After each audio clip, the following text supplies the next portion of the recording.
Well, we're gonna go ahead and get started because I know there's people online and waiting as well. So I think it's 9:15. I mean 10:15. Is that right? On your watch. Okay. So how many do we have online? We have 20 online. Raise your hand if you're Inroad Caddo that's sitting here so we can get a count. 20. Y'all want to count them and someone write them down?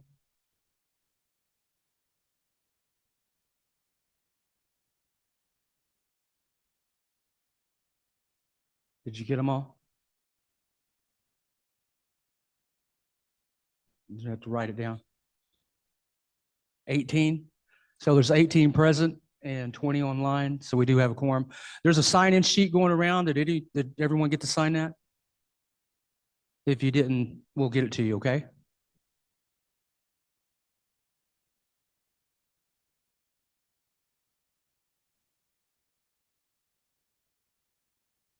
Where's the sign-in sheet at?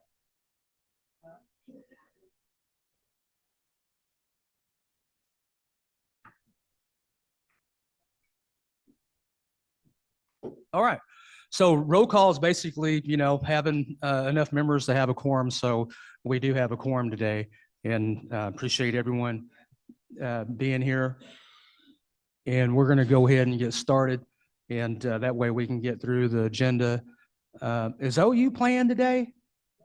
I know I don't want to hurt anyone's feelings after last week, but I think the city of Norman was vacated at right during the game. So I was, I think a lot of teams got beat that day.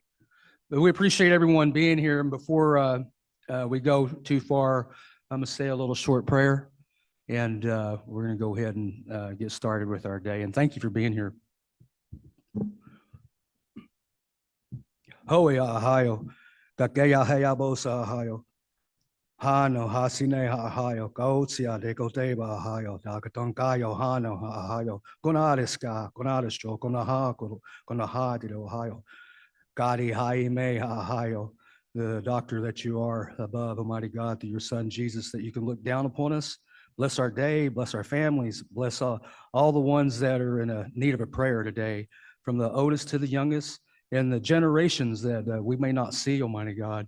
You take care of them. Let them have a good time when they come upon this earth here from your holiness upon high, Almighty God. You just continue to watch over our tribe, continue to watch over our people, those that are in a war, Almighty God, overseas, Almighty God. Go on, Ohio, go to Ohio. The folks over there, Almighty God. You look down upon my own son over there across the sea and all the soldiers that are over there. You look down upon all of them and let there be peace on this earth. I ask you to continue to watch over them and their children here, Almighty God, their families, their loved ones that they left behind. You can watch our soldiers, take care of them, be with them, bless them, Almighty God, from the crown of their head to the soles of their feet. Take care of our tribal leaders, our elected leaders, our present leaders that are here, Almighty God, that come from prominent families that once upon a time were here, that they represent. You be with them and watch over them. You take care of the elected leaders that are here, that are past elected leaders and our people here. Thank you for allowing them to be here. I ask you to look at our old home place up here, Almighty God, that we just finished, Almighty God, this old house up here, Almighty God.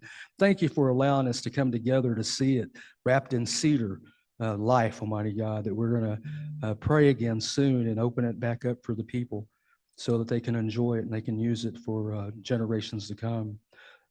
Pray in that kind of way, put this Native American church teepee up and feed our people at noon, Almighty God, the way that you taught us. Let us give you all the thanks for that, Almighty God, and the elected leaders in our community for allowing us to be here to represent our people. Take care of this dance ground, Almighty God.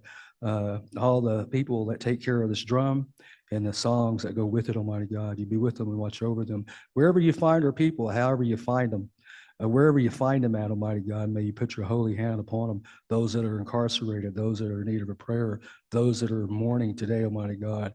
Our relatives are out there like that, Almighty God. Those that are wandering around and they don't have your Son, Jesus Christ, in their life, I ask you, some way you intervene in their life and help them through their life. Just bless us and watch over us. And if we say anything wrong or have done anything wrong to offend anyone, Lord Almighty God, you must forgive us, including me, Almighty God. Through your Son, Jesus, I just ask that you continue to watch over us. And if I left anything out, I ask you to take care of it. Amen.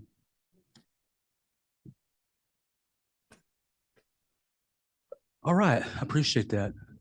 Thank you. All right. So Matt, did you get all the minutes out to everyone?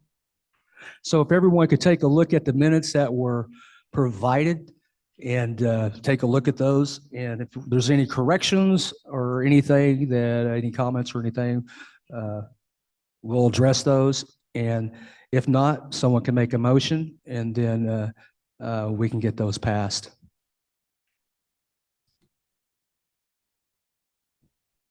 We'll give everyone a few minutes to take a look at it.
James Cousin, right?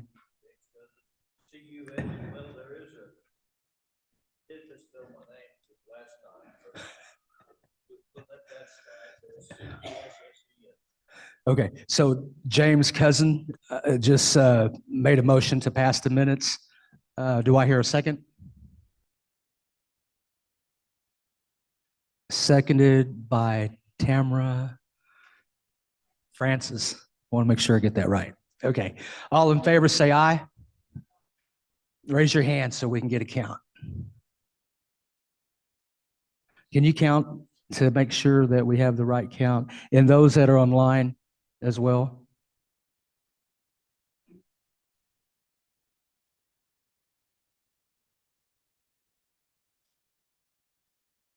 Okay, how many do we have online?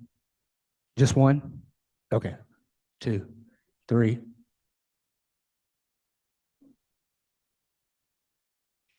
4, 5. They must be in Bangladesh. It's okay.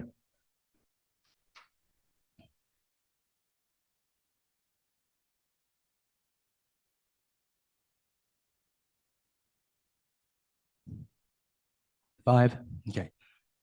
And how many did you count here? Okay.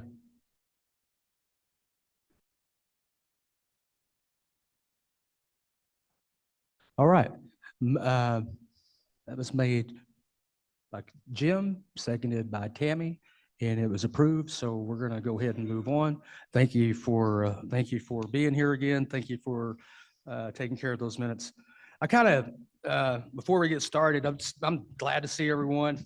We've been taking care of a lot of things here at the tribe.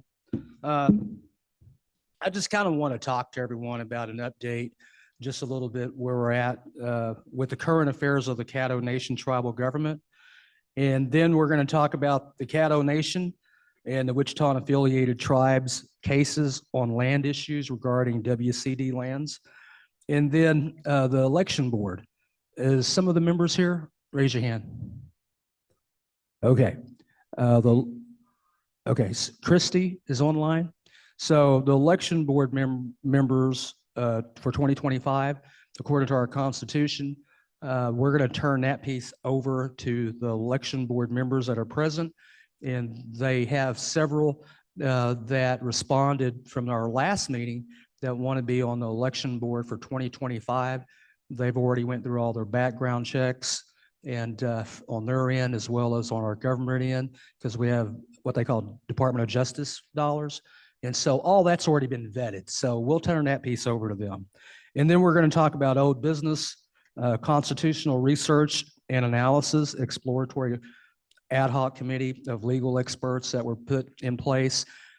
So we'll talk about that and what it means to you at large and your participation in that process. Then we're going to talk about energy services of the Caddo Nation, energy sovereignty, clean energy projects, and oil and gas production / BIA leases, and oil and gas tax commission tax codes. And then we're going to talk about the holidays. And I think we'll have, they're cooking inside. I don't want to, hold them up at noon, but they're cooking, I think, Dutch gut, fried bread and stuff in there. And there's some ladies in there. So we appreciate everyone helping with the breakfast and everyone that's in there cooking at the moment. So with that said, I don't know if I can do this. Okay, so I'll just stand here so you can hear me. The current state of affairs of the Caddo Nation is totally different today than it was 3 years ago, 5 years ago, 20 years ago, 40 years ago, or probably the last 100 years. Right now, the Caddo Nation is doing they're very conservative. The tribal council and the process of moving the tribe forward is very conservative and thoughtful with their decisions. We follow our constitution that is very old. That constitution, though, is all we have until we have our people help resolve some of those issues and have a better constitution over a long term, because we have to have it. So the current state of affairs of the Caddo Nation, if you look around, if you haven't noticed, I think everyone got a newspaper. Maybe if you didn't get one, you can sign up for, the Yohasine, calling our people, official news from the Caddo Nation of Oklahoma, charting a new course, Caddo Nation's path to economic prosperity and stability. There's a lot of stories in here. This went out to tribes, to our members all over the United States, including countries, different countries around the world where we have members. Today, the Caddo Nation is almost 8,000 people strong. That's not just locally, that is across the board. We average anywhere from 15 to 30 people a month enrolling new people. We are the third largest tribe today next to the 7 tribes here in the local area. That includes, Kiowas, Comanches, Apaches, Fort Sill Apaches, Delaware and Wichita affiliated tribes, and us. There's 7 local tribes.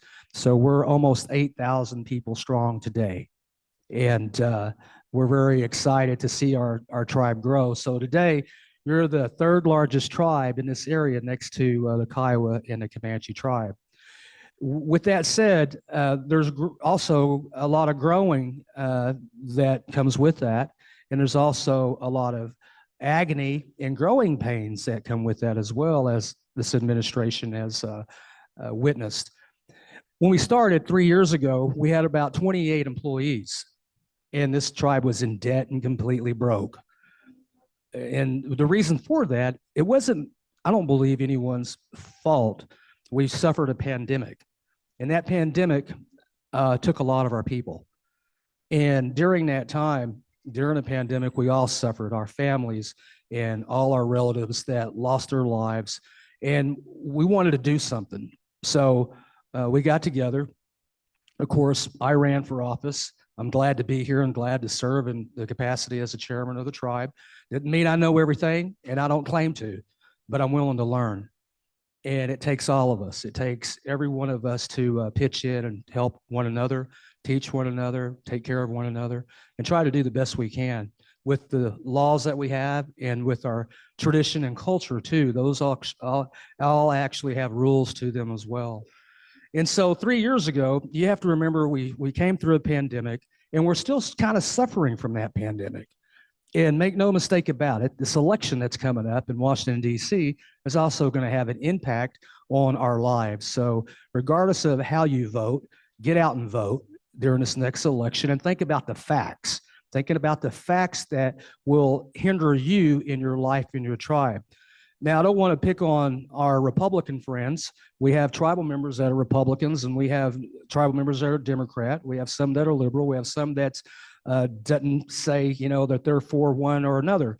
The fact of the matter is that during the pandemic, not one Republican voted for any money under the American Rescue Plan to go to tribes and tribal communities in the United States.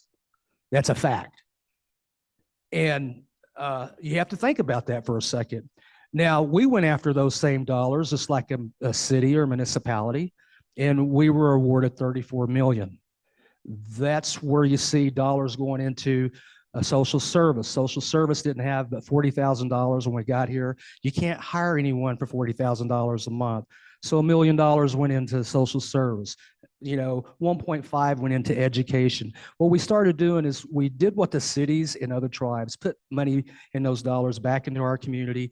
We've started helping families. We started trying to figure out what we can do to better serve our community through social services in, you know, whether it's gas, whether it was utility bills, housing. There was just a lot of trying times that we had to go through, and we're seeing a little bit of daylight now from the pandemic, but we still are faced with the pandemic, you know, of people getting sick still today, and we still are faced with what happened during that pandemic economically.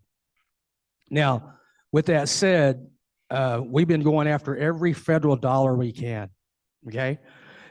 Now, most everything that we do is all federal. It's all 99.9% federal, and they're all competitive grants. It's nothing that someone gives us and we show up and they hand us a check. We actually have to do work and we have to go after those dollars.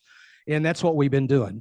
We went from 28 to 34 employees 3 years ago in nothing but debt to over 100 employees today.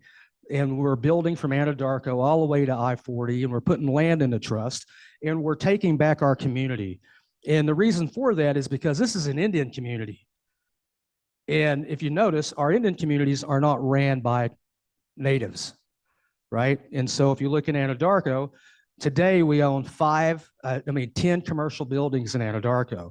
We have started rehabilitating those buildings so that we can support the local community and still have a community in Anadarko. It's a Caddo name. It was named after us. There's a lot of our tradition and culture and stories that go with that.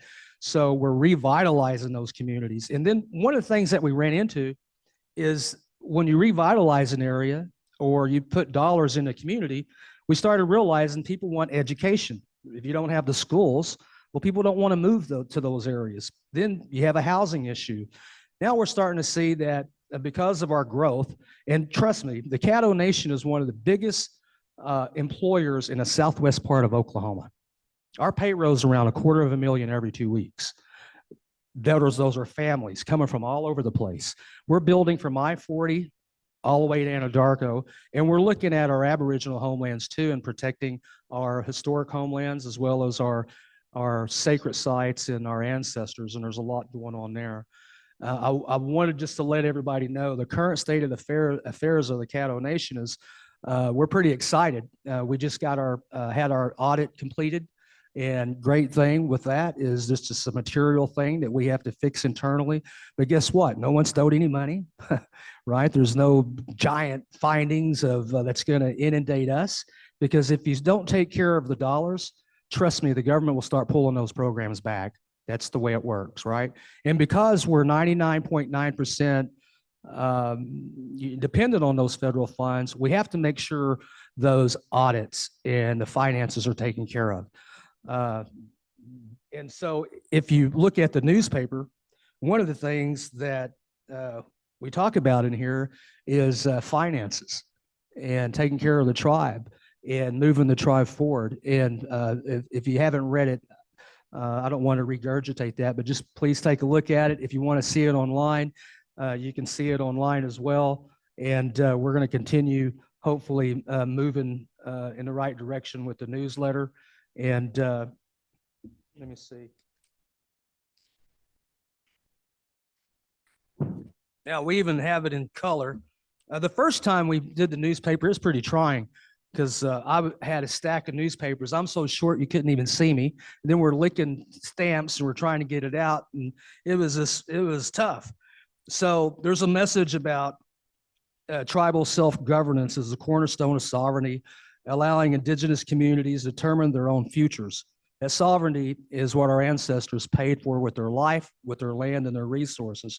Being self-sufficient, that will improve the quality of life. It will help us preserve our culture, our language, and being resilient, we'll look toward those economic opportunities and partnership and tribal government. And so if you look at just where we're at today, it's pretty incredible compared to where we came from. And we're going to continue to move forward. And I'm going to let you guys know right now, there's a lot of tribes around the United States, including locally. They're watching everything that we're doing. We're not doing this alone. I have met with Chief Hoskins Jr. I have met with Bill Anatubby with the Chickasaw Nation. The council had visited the Chickasaw Nation and spent all day with the Speaker of the House and those elected members to help us understand how we can better our tribe, help us understand how we can move our tribe forward, help us understand the pitfalls. One of the things that we found out is that we can do everything in the world that we can do together, but guess what? We can have 60 people show up in this room tomorrow that could care less what we do, and they can be members, and they could vote everything that you did down just by petition. That doesn't work. And the reason that doesn't work is because it doesn't work because the Constitution that we have, and we'll talk a little bit more about that, was a government piece of paper that was shoved down our throat. It doesn't work for our people. And so we're going to fix that. And we was at a conference here the other day, and Rocky Barrett, some of you may know Rocky Barrett with the Citizen Potawatomi, talked about this very thing. We have to fix it. And by fixing that, we go from a one-tier government, hopefully, to a three-tier government, where not all the power is vested in the tribal council. Okay? That's like being a hangman and, you know, doing it all. That doesn't work that way. And so we're looking at making those changes, and we're going to need your help. And I just wanted everyone to know that you're going to hear some exciting things. And so the current state of affairs, we're working on our 2023, 2024 audit. We're constantly moving in that direction to make sure that everything's, you know, where it needs to be and continuing to go after those dollars. The Caddo Nation and our elected leaders met with the Wichita affiliated tribes related to cases of land issues regarding WCD lands. We have elders and we have folks that mentioned that sit here right there where my mother's sitting at last meeting and asked where we are with that. I will let you know that the current administration of the Wichita and affiliated tribe and their president today had talked to us just 2 days ago. They want these cases to go away. They want us to work together and put all that to rest. And so we're going to be talking with them and what that actually means, because again, you know, we have to resolve that. We're really happy that they decided to let's put all that aside, start new, let's work together. Their administration is really wanting to work with us and move forward with all our tribes and the economics of the tribe. So that includes also the Delaware. The Delaware want the same thing. So we were really glad to hear from the new president of the Wichita tribe that they want to bury the hatchet. And so just so that everyone knows, the election board is here, and we're going to turn things over to them here in a minute. Did want to talk a little bit about the Constitution, just a little.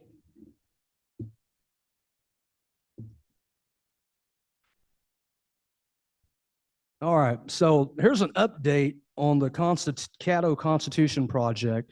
The official, yeah, I'm just going over some things. Yes. Usually you have a Senate, right? And Congress, and then you have a legislative branch. We're going to flesh that out, right? But most of your tribes that fell, the reason that they fell legally is because they're a one-tier government. Most of your tribes today that are successful in the United States went to a three-tier government. And those branches will be identified by our legal experts when they pull everything together to come back and give to our members and say, here's A, B, and C. What do you think? And all our members can weigh in, right? And it's going to take some time, but we'll get there. I kind of want to read where we're at, Jim, with the process.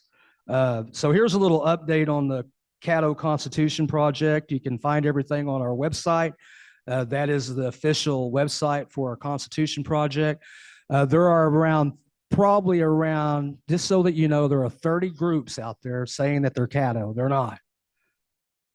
We have people that are in Texas saying that they're Caddo Tejas Indians. They look like the Blues Brothers. One of them looks like Dan Aykroyd, and he calls himself Chief Jack. We have groups that have popped up saying that they're Caddo, and they're not. And we're going to continue to fight for the democracy of our tribe and our Constitution and our Caddo people. And so there's a problem with groups out there saying that they're Caddo or they're representing the Caddo when they're not. We have some members that do that, and we have to talk to them that this is a tribe. This is the Caddo tribe. This is the elected leaders, and there's a process.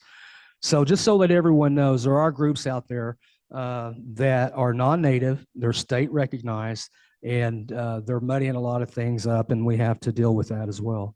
So where we're at, in August of 2024, the Caddo Nation Tribal Council, per Article 5, Section 2G of the Caddo Nation Constitution, voted to establish, now this is important, the Constitutional Research and Analysis Exploratory Ad Hoc Committee. Now you got to remember, research and analysis, comprised of 3 legal experts to assist in the project. Ms. Half Moon serves as the chair of that committee. It's Stacy Half Moon, by the way, and she has a law degree, just graduated from OU as well. The ad hoc committee is conducting phase 1 research and analysis of the project, estimated to be completed by the end of November 2024.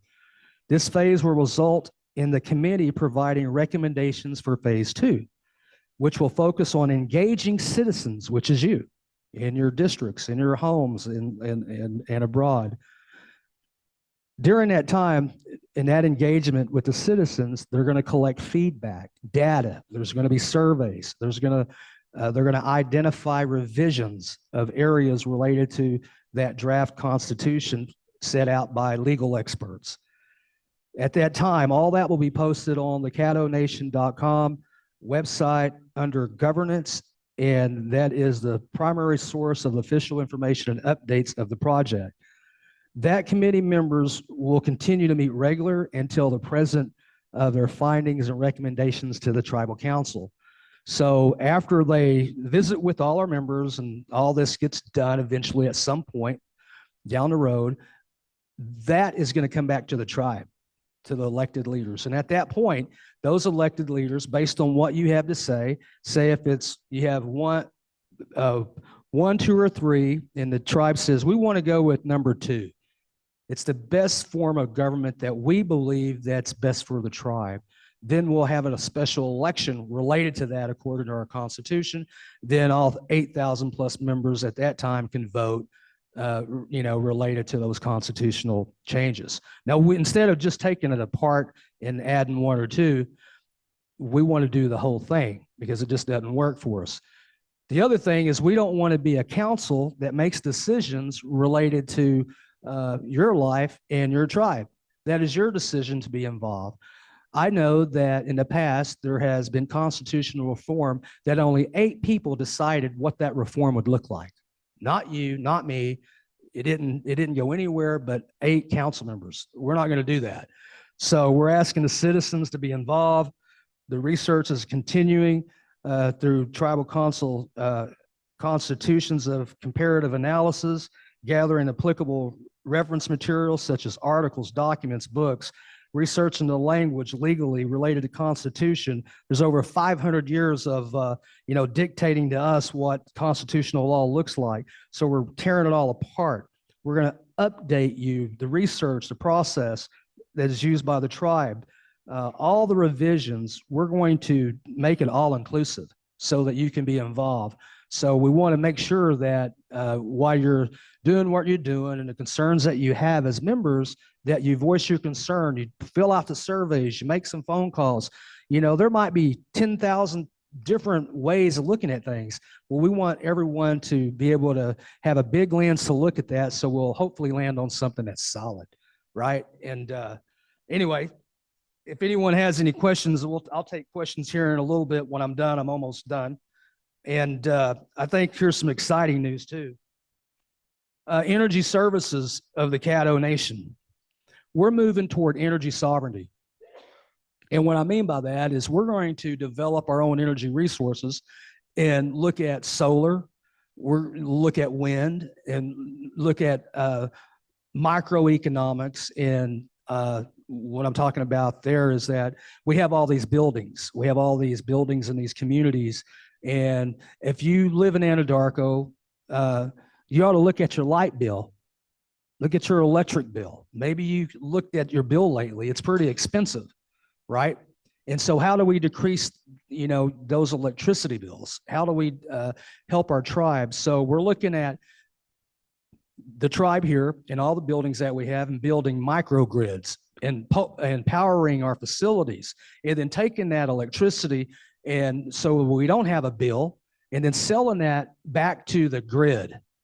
And then we'll be making money off the kilowatt. So our energy piece is real important to us. And I'll give you an example. Some of you have IAM accounts, individual Indian money accounts related to oil and gas or minerals. If you look at your check, it's probably $1.34, $1.98, or $2 or $3. Well, why is that? Big oil and gas companies and the government hadn't been your friend, right? Trust me, that system does not work. We're going to take control of that, and we're going to help our members understand when you get a letter related to your resources from the government or from a company, you can come to us in our energy services at the Caddo Nation, and you can ask all the questions you want, because a lot of people don't understand those letters that they're getting. And it's very important to understand the letter that you get in the mail from an oil and gas company or an energy service company, or even from the BIA. It's important that you understand that. I will give an example of that. Moving towards clean energy services, our tribe has received several million today. We went after 3.7 million to plug wells and remediate wells. Those are old orphan wells on Caddo tracts, not on allotments. We're talking about Caddo Nation land. We received 3.7 million from the Bureau of Land Management. That was all competitive. We're going to cap those wells, and we're going to remediate those areas and clean them up. Big oil came through here in the early 1800s, 1900s, and they took your resources. Some of you made some money. Most of you didn't. What did the tribe get out of it? Little of nothing. The biggest oil producing well in the United States at one time came 7 miles from here. Yes, that is a fact. It is a fact. The biggest well, again, producing oil, came 7 miles from here in the United States, and it still holds that record today. It was a Caddo allotment. Think about that for a second. So today, I want you all to be aware that check your mail. And the reason I say check your mail, you probably got some letters, or you're going to get some letters very soon, because there was an oil and gas sale at the local agency at the BIA. And those are all sealed bids. And you have all these companies that say they want to bid on your property. We have fractionated interests in that property as a tribal government, some. So the Caddo Nation may have 0.001 fractionated interest in an allotment that you have 300 Caddo members a part of. It's all fractionated. We can tax those companies, because we're the tribal government and it's in our jurisdiction. However, it's so fractionated, are you getting your fair share? Do you know what they're paying to all the members to collectively say that we got our fair share. We found out that it's impossible unless you audit everything. So we're auditing all our land. We're auditing all the farmland that we own. We're taking control of all those resources. We've taken control of lakes. We've taken control of several hundred acres here and there. We have more land today than we had. We have, I'll give you an example, 340 acres in a little town called Lokiba. We took that back with the 40-acre lake. Well, we own that. We could develop that area, 50 acres here, 120 there. And the reason we're doing that is because we need to be in control of our own destiny. And we need to be in control of those resources, and you need to be involved and know what your interests are. Again, I want to give you an example. Kiowas, Comanches, Apaches, Fort Sill Apaches, Delawares, Wichitas, Caddos, the local 7 tribes. 3 weeks ago, there was an oil and gas sale in Anadarko. Just a signing bonus, 90% of those tracts went to Caddo. 90%.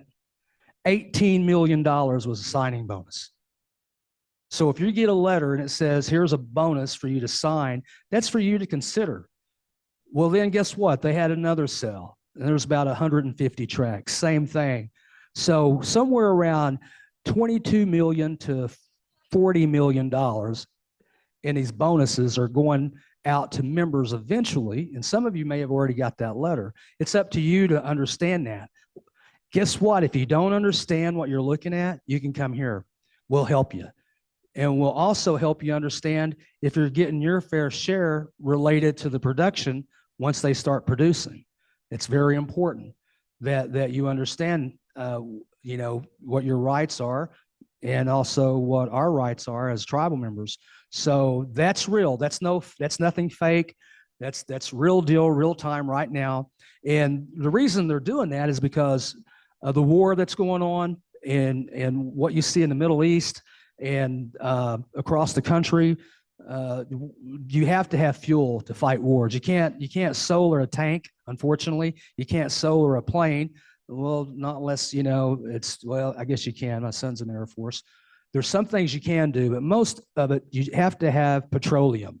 So during the Cold War, the National Petroleum in Washington, D.C. made it to where we have to have reserves. Well, they're going to drill. And where they're going to drill is, guess what? Right under your feet. Right under your feet. And what they're after is this formation called the Woodford Shell. And there's another shell that they're after. If you look 2 miles west of Binger, there's a well. And that's about 22,000 feet. The other thing is that we're facing is the clean energy projects that are coming down the pike that's going to impact our homelands. That is the big fight. It's going to impact our cultural resources to where I'm talking about possibly our ancestral homelands, graves, cemeteries, mounds, our village areas. We have to be ready to protect those resources, protect our interests related to our homeland. Right now, one of the biggest finds related to clean energy projects, lithium. You have to have lithium to put into the batteries. If you watch the news, you see what's going on in Washington, D.C. with powering the automobile industry related to electrifying the United States, building out clean energy projects. Let's go electric. Well, those batteries to that you have to have for those electric cars, you have to have lithium. So one of the biggest finds of lithium, guess where it's at? Right in our Aboriginal homeland, in the area of Texarkana, in the area of Southwest Arkansas. Right now, USGS put out a map in the core area, and there's some tribes in California that there's only 2 ways you can extract lithium. One is it's a form of a rock, and that's out west, like in California. So some of the tribes are looking at the mining and the problems mining that in their own tribe because it has an impact on their culture. It may have an impact on their fishing culture, their tradition. So we started looking into that, and I had a meeting yesterday with some people in Washington, D.C., and I've had a council meeting yesterday that this is real. This is real as it gets. One, you was impacted by not receiving your fair share related to your oil and gas at the turn of the century. The tribe didn't tax anyone. We're fixing that today, and we taxed over 30 companies that hadn't been paying anything. Hold on. And one of the things that we're doing is we're looking at these bigger picture tickets that have an impact on this tribe.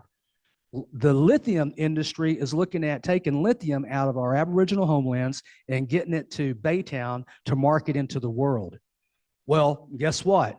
We're going to be a part of that because we're going to be at the table because we don't want to be a part of the menu. We're going to protect our interest. And trust me, that those are ExxonMobil right now is moving and they're building a big plant down in Baytown. So we have contacted some mining lawyers and they're providing us information in detail. They're keeping track what's going on in our homelands, as well as we have an agent working with we're working with the FBI. Right now we're doing sting operations, and unfortunately we've had Caddo graves and cemeteries looted for decades. So we have our own agent, which is an FBI agent assigned to the Caddo Nation 24/7. That's true. And right now we're conducting surveillance on East Texas lakes on federal property. We've had some bust. They've been busting people. Right now there's some sting operations that are still in play. Really can't talk about that because those are live investigations that are going on. However, we're going to put a stop to that. And we're glad that as long as the funding stays there, the government will allow us to continue to have an FBI agent assigned to the Caddo Nation so that your ancestral homelands and our people that are there that we still think, about, just because we're here, we didn't forget about them, that we can protect those areas. So there's a lot going on. And so we passed the oil and gas severance tax to bring it up to code. And we just taxed a lot of different companies. Because that's money that can help us, with language, culture, and building the tribe. And again, until we actually have economic dollars and drivers to bring into the tribe, we're always going to depend on federal government to, go in those grants. What we want to do as a tribe and as elected leaders is get away from that. Why in the world would you want to fund your tribe with grants and competitive dollars when we've been sitting under the resources our whole time? What we want to do is control our resources, control our trees, control our lakes, control our oil and gas and our own leases and our own farmlands, help our people, and have true energy sovereignty and fund the tribe in perpetuity, meaning that we won't have to worry economically about money as a tribe if we do it right, which means that you'll be debt-free, which means that over time, this tribe is going to continue to grow. As you continue to grow, you'll have more members. As more members grow, of course, we'll have some trying times because as we grow, we go through, I guess what you could say, growing pains. And so we're facing that some today. What we're seeing right now is no housing. Well, how do we build houses? And education. Families are big on education. And some of the schools are not providing the education that they feel that they need. So there's a lot going on. I just kind of wanted to give you an update. And again, be watching your news, be watching your mail. And I know we got the holidays coming up. Hopefully we can do something fun like for Thanksgiving and have a Thanksgiving meal with everyone, Christmas. We want to do something for our elders. We don't know what that looks like right now. Like I said, we've been prepping our audits and getting all that stuff done. And then our kids. And so when you see other tribes doing stuff, we're not other tribes, unfortunately. When they're, giving money out, we're not like an ATM machine, unfortunately. The reason they can do that is because they have economics. A lot of them have gaming. A lot of them have businesses. It's going to take time for us to get there. And when we get there, then we can cross those bridges. But we're going to do what we can. And so I'm going to pause right now, and we're just going to kind of open it up and hear what you have to say. We'll write it down. We may not get you an answer right now, but rest assured we will visit with you personally, or we'll, talk to you or answer. We don't. What we want to do is just have some Q&A and really turn this over to you, because this is your tribe. You're the members, and we want to hear, what you have to say, good, bad, or ugly. We're all in this together. And like I said, there's no one up here, including me, that's perfect about anything. We're just trying to do what we can with what we have and move forward as a tribe. So I think we had one of our elderly gentlemen over here, one of our young elders. That's what I'll say. Buzz, do you have something you wanted to add? Well, I'll tell you what, Jim, this camera, I don't know if can this camera move or no? Huh? Okay, all right. How about if I bring you the microphone? That way the people online can hear you too, Jim.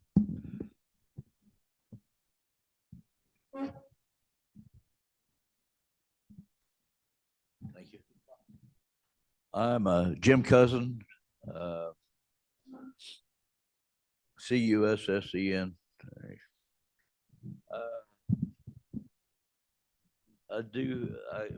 We're working on the Constitution as a family. We meet occasionally in Oklahoma City area, and I'm in the Tulsa. I'm from the Tulsa area. I'm in Broken Arrow, so that's where Warnie Willer used to live. I visited him in the hospital before he passed. I used to catch for Doyle Edge during the Indian tournament, and played for the Caddo All-Stars for Fred Parton, and had playing for the Caddo All-Stars. That also seemed to bring the best out of my game. And I'd go back to my old team and say, well, why can't you play with us like you play with the Caddo All-Stars? So anyway, that was just a little gee whiz I thought I would throw out to you guys. On the Constitution, yeah, we do need to update it. Just like they talked about, you had 3 online. Well, when you establish a quorum, the quorum is here present. Okay, how do you certify the people online that are actually Caddo? Okay, there's a lot of things to take into consideration. We're looking at. I was here when it was the Caddo tribe of Oklahoma, and we changed that to the Caddo Nation of Oklahoma. We have Caddos all over the United States, and we have like 700 in California, I think. Wasn't it 700 somewhere in there? No, it was less. Let's see. I think we have 700 in the Oklahoma City area, and in California there's like 500. And so the Oklahoma City area is actually has a bigger population than California. So there's things that need to be. How are you going to incorporate all the Caddos everywhere?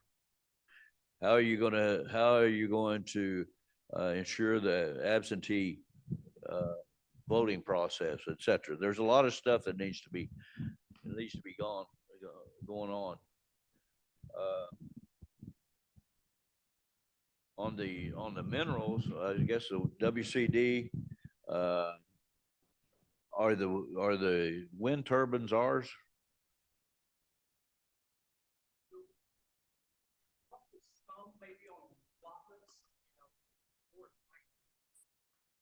Yeah, but do we own the mineral rights on WCD land? Yes. Yeah, because I know that the Osages, I guess they came in and they did wind turbines on their land without their permission to drill down in. To put those turbines up, you got to go down. So that technically was mining the land. And so the Osages took issue with them and actually sued them. But anyway, that's just a side issue. But the thing on the Constitution is that this needs to be a transparent process. In phase one, Stacy is working with all these experts. There's all kinds of constitutions. Oh, by the way, I used to be the urban director for an Indian Health Service back in the day at Washington, D.C. And so I have a little bit of insight of other tribes and what they've done across the nation. But anyway, there's a lot of work to be done on the Constitution. You're changing to this. You won't. I don't fully understand all the. I probably have a concept of the 3-tier system, but I need more information so that when we're working on it, that we're all working in the same direction, and try to figure out a new constitution that's going to benefit that. What we're actually talking about, I don't know that we're talking about a new constitution as we are talking about an amendment, because the founding document was the Constitution of 1938. And then everything after that superseded that. And what we're getting ready to do, in my estimation, is that we're getting ready to do another amendment, but you don't throw you know, the original lawtees, I kind of equated the original lawtees when they ran us out of Bravos River area, they were getting ready to massacre us, and they kind of tipped us off that you need to get out of there and get up to Binger and relocate. There were many Caddos that were in Texas that went, and Texas, it wasn't Texas at the time. I think it was Mexico. It was really Mexico, I believe, right? Mm-hmm. And so anyway, they stayed down that way, and but they're still Caddos. So how are you going to address them in this new constitution? It's going to be an interesting project, and everybody's got to work together. How does the council feel about talking about this 3-tier system where your authority apparently is going to be different, right? Right. Okay. There's a lot of things. There's a lot of pieces that's got to be put together to give us the best constitution. Also, when I digress, when I started with the Indian Health Service, I think back in 19, I was in the brand new office. I was in the brand new determination. My job was to help the tribes take over the services of the Indian Health Service. And the first program that bit the dust as far as Indian Health Service was health education. But the tribes took it over and were able to leverage that and make it better. So anyway, there's a lot of work to be done, and I think we're all up to it. So, thank you.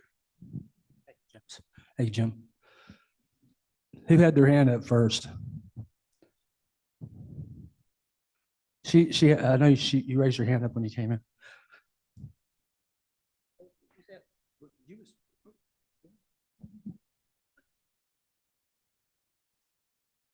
Good morning. I would just like, my name's Andrea Longoria, and I am from the Shemami family, and a lot of you know me, some don't. I moved here 7 years ago from California, born and raised in San Francisco. So I have a vested interest in out-of-state concerns as far as constituents, tribal members. It needs to really be addressed. And as far as the voting and people online, there's something called e-signatures that are verifiable that we could validate for people that need to vote online that are out of state. So due to technology, there's definitely a way to make that happen. I'm also I'm as much Caddo as I am Cheyenne, and we actually have a 3-tiered government system. And so I work for my Cheyenne tribe, not without trying to work for this tribe, but for some reason I can't get in. So I work for my Cheyenne people. So I'm able to see kind of the differences between both tribes. And although both tribes clearly, there's nothing perfect about them at all. There's just as much infighting and stuff, and that has to do with colonialism, intergenerational trauma, and having a colonized mindset. So, and that's what I feel all the infighting is. And I particularly feel that if we don't focus on our tribal healing first and have a good spiritual foundation, we could make all kinds of money making deals. And if we're infighting, nothing's going to get done and we're not going to make any money. So I think that's the most important thing. When I first came here from Oklahoma, from San Francisco, there's a lot of people in here that know I was pretty darn feisty, but I had a lot of questions because nothing made sense. I didn't even know, as an out-of-state member, I didn't even know we had a casino. That's how in the dark were. Okay, so I'm grateful for the council because they did do the online, but there's a lot to be done.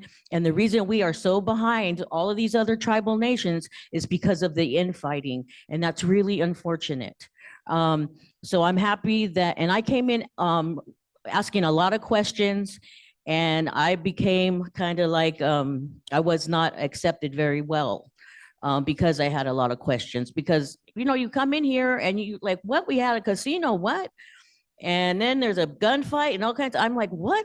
So yeah, and I'm a union person, I'm educated person. And so I had a lot of questions and I came in to help my tribe. I sat on the election board, so there's a lot of things that need to be done, but we all need to step up as members. We all need to help each other come together. Just the personalities need to step aside, and the nepotism needs to stop. Because that is a real thing. As a person that lived in tribal housing, I have seen people get into tribal housing, get the rent to own houses, get into elder houses before other people that have been on the list. I've seen it personally. And that kind of stuff has to stop. That is not okay. Nobody is above anybody. And nepotism is a real thing. And it still happens, and it's still happening. I don't care what anybody says, it still does, but that's for another day. I'm not here to complain about that. But I just want to see healing for our tribe, healing for our people, so that we can flourish and be successful. And then the resources will come, the money will come. But we can't be focusing on money, money, money, money when we're not healed as a nation and united. I apologize, I don't mean to take up a lot of time, but I did have a question. One of my biggest concern is the lithium extraction. I want to take a straw poll. I want it documented on who's pro lithium and who's con. And I want that from our leadership. I would like to know which of our leaders are going to be the pro for lithium drilling, if that comes into fruition, and who's con. I think we need to know. I think we need to be transparent about that. Because personally, I am very concerned as a person that is concerned about our sacred sites, our tribal sovereignty, and Mother Earth. And I think we need to be very careful and be very mindful of putting money and greed and power before the people and before our sacred ways. So I want to take a straw poll. Hi, I just wanted to let you know that we just found out, we were just briefed on this last night. Yes. So I think it's still in the exploratory process. So we haven't made a decision. Okay, So, well, it's yeah. individualized and people usually know independently. I'm not asking as a council.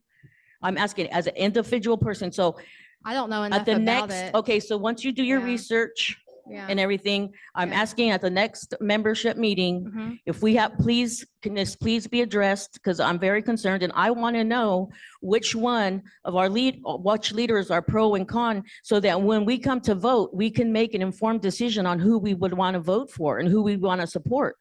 Because that's very, very important. Drilling, extracting what they're looking for, the oil that they're looking for right now, it's deeper and it's more, I mean, there's a lot of money, yes. But the destruction of the land and Yeah. it's like black gold is what they're looking for. Yeah, that would be our paramount concern. You know, is how so if I it's just, gonna- that's yeah, important to me, Bobby. You know, right. If I don't it care about damages money. the land, I don't. very Money's not but- important to me. You know, Yeah. our culture should be our priority. Our land should be our priority.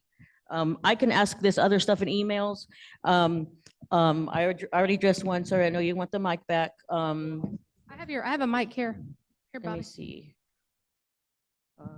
Yeah, I just wanted to put that on the record is that we don't Yes, know enough about it yet. that would be fantastic.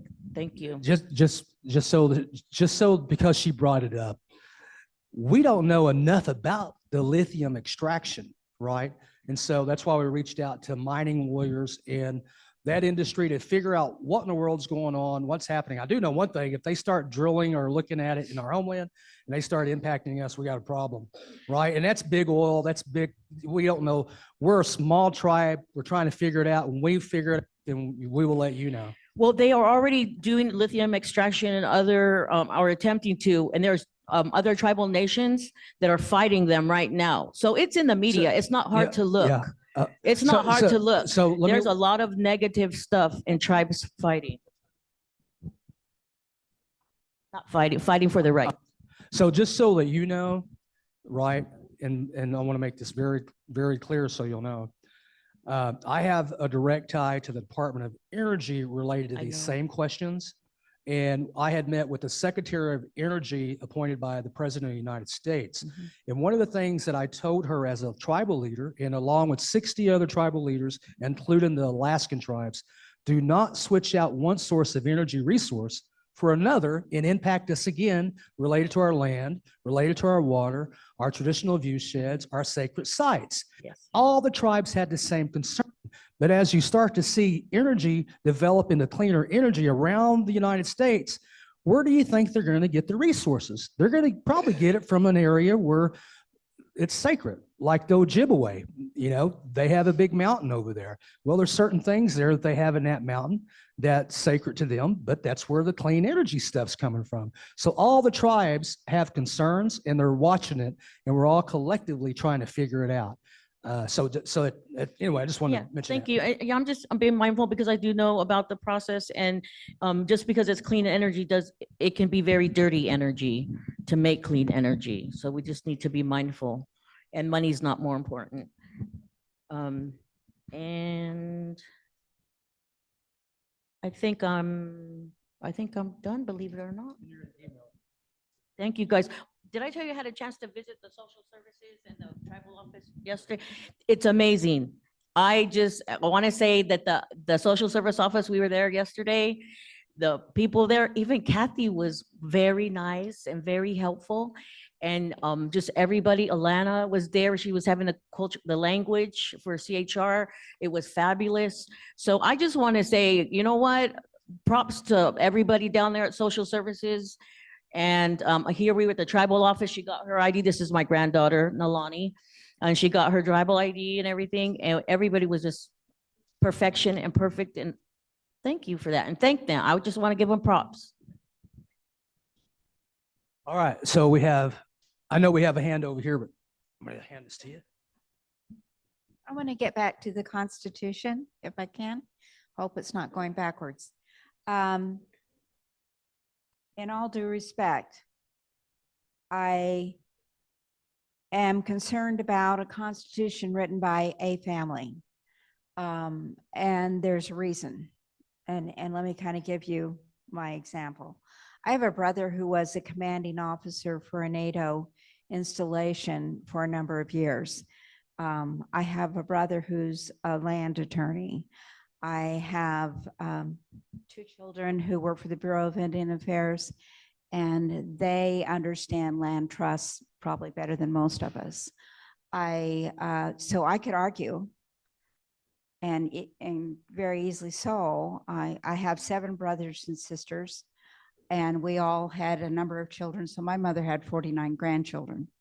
So we're a substantial number of people. I could argue that we're as qualified to write the Constitution as your family is. And that's, I'm trying to be respectful because I don't want to hurt anyone's feelings, but I would so much prefer that this council settles on someone to do it, someone who's legally educated, someone who understands. I've got a daughter who's who does research. Her education was research in governmental constitutional understanding. So the thing is that I would much rather that you guys went out and find someone who did that, and that person wrote that Constitution. And the reason I feel this way is that what's held the Caddos back, and I'm very guilty here of standing by and watching and not saying anything, because I used to try to come to council meetings, and what held us back was that one family would get in power, somebody would steal something, the government would yank our money, and then another family would get in power, somebody in their family would steal something, and the government would yank our money. The thing is that we need the government. And so whoever writes this has to have a clear understanding of government, how government works and how issues. So I'm not hurting your feelings. I don't know you, you don't know me. I have no reason not to trust your family, except for that I'm concerned at the way Caddos have allowed this family to be in control and this family to be in control. And the person who comes in from the outside may have a better grasp, may have a better understanding, may have a better education for whatever it is, but this family's in control, so don't knock on the door.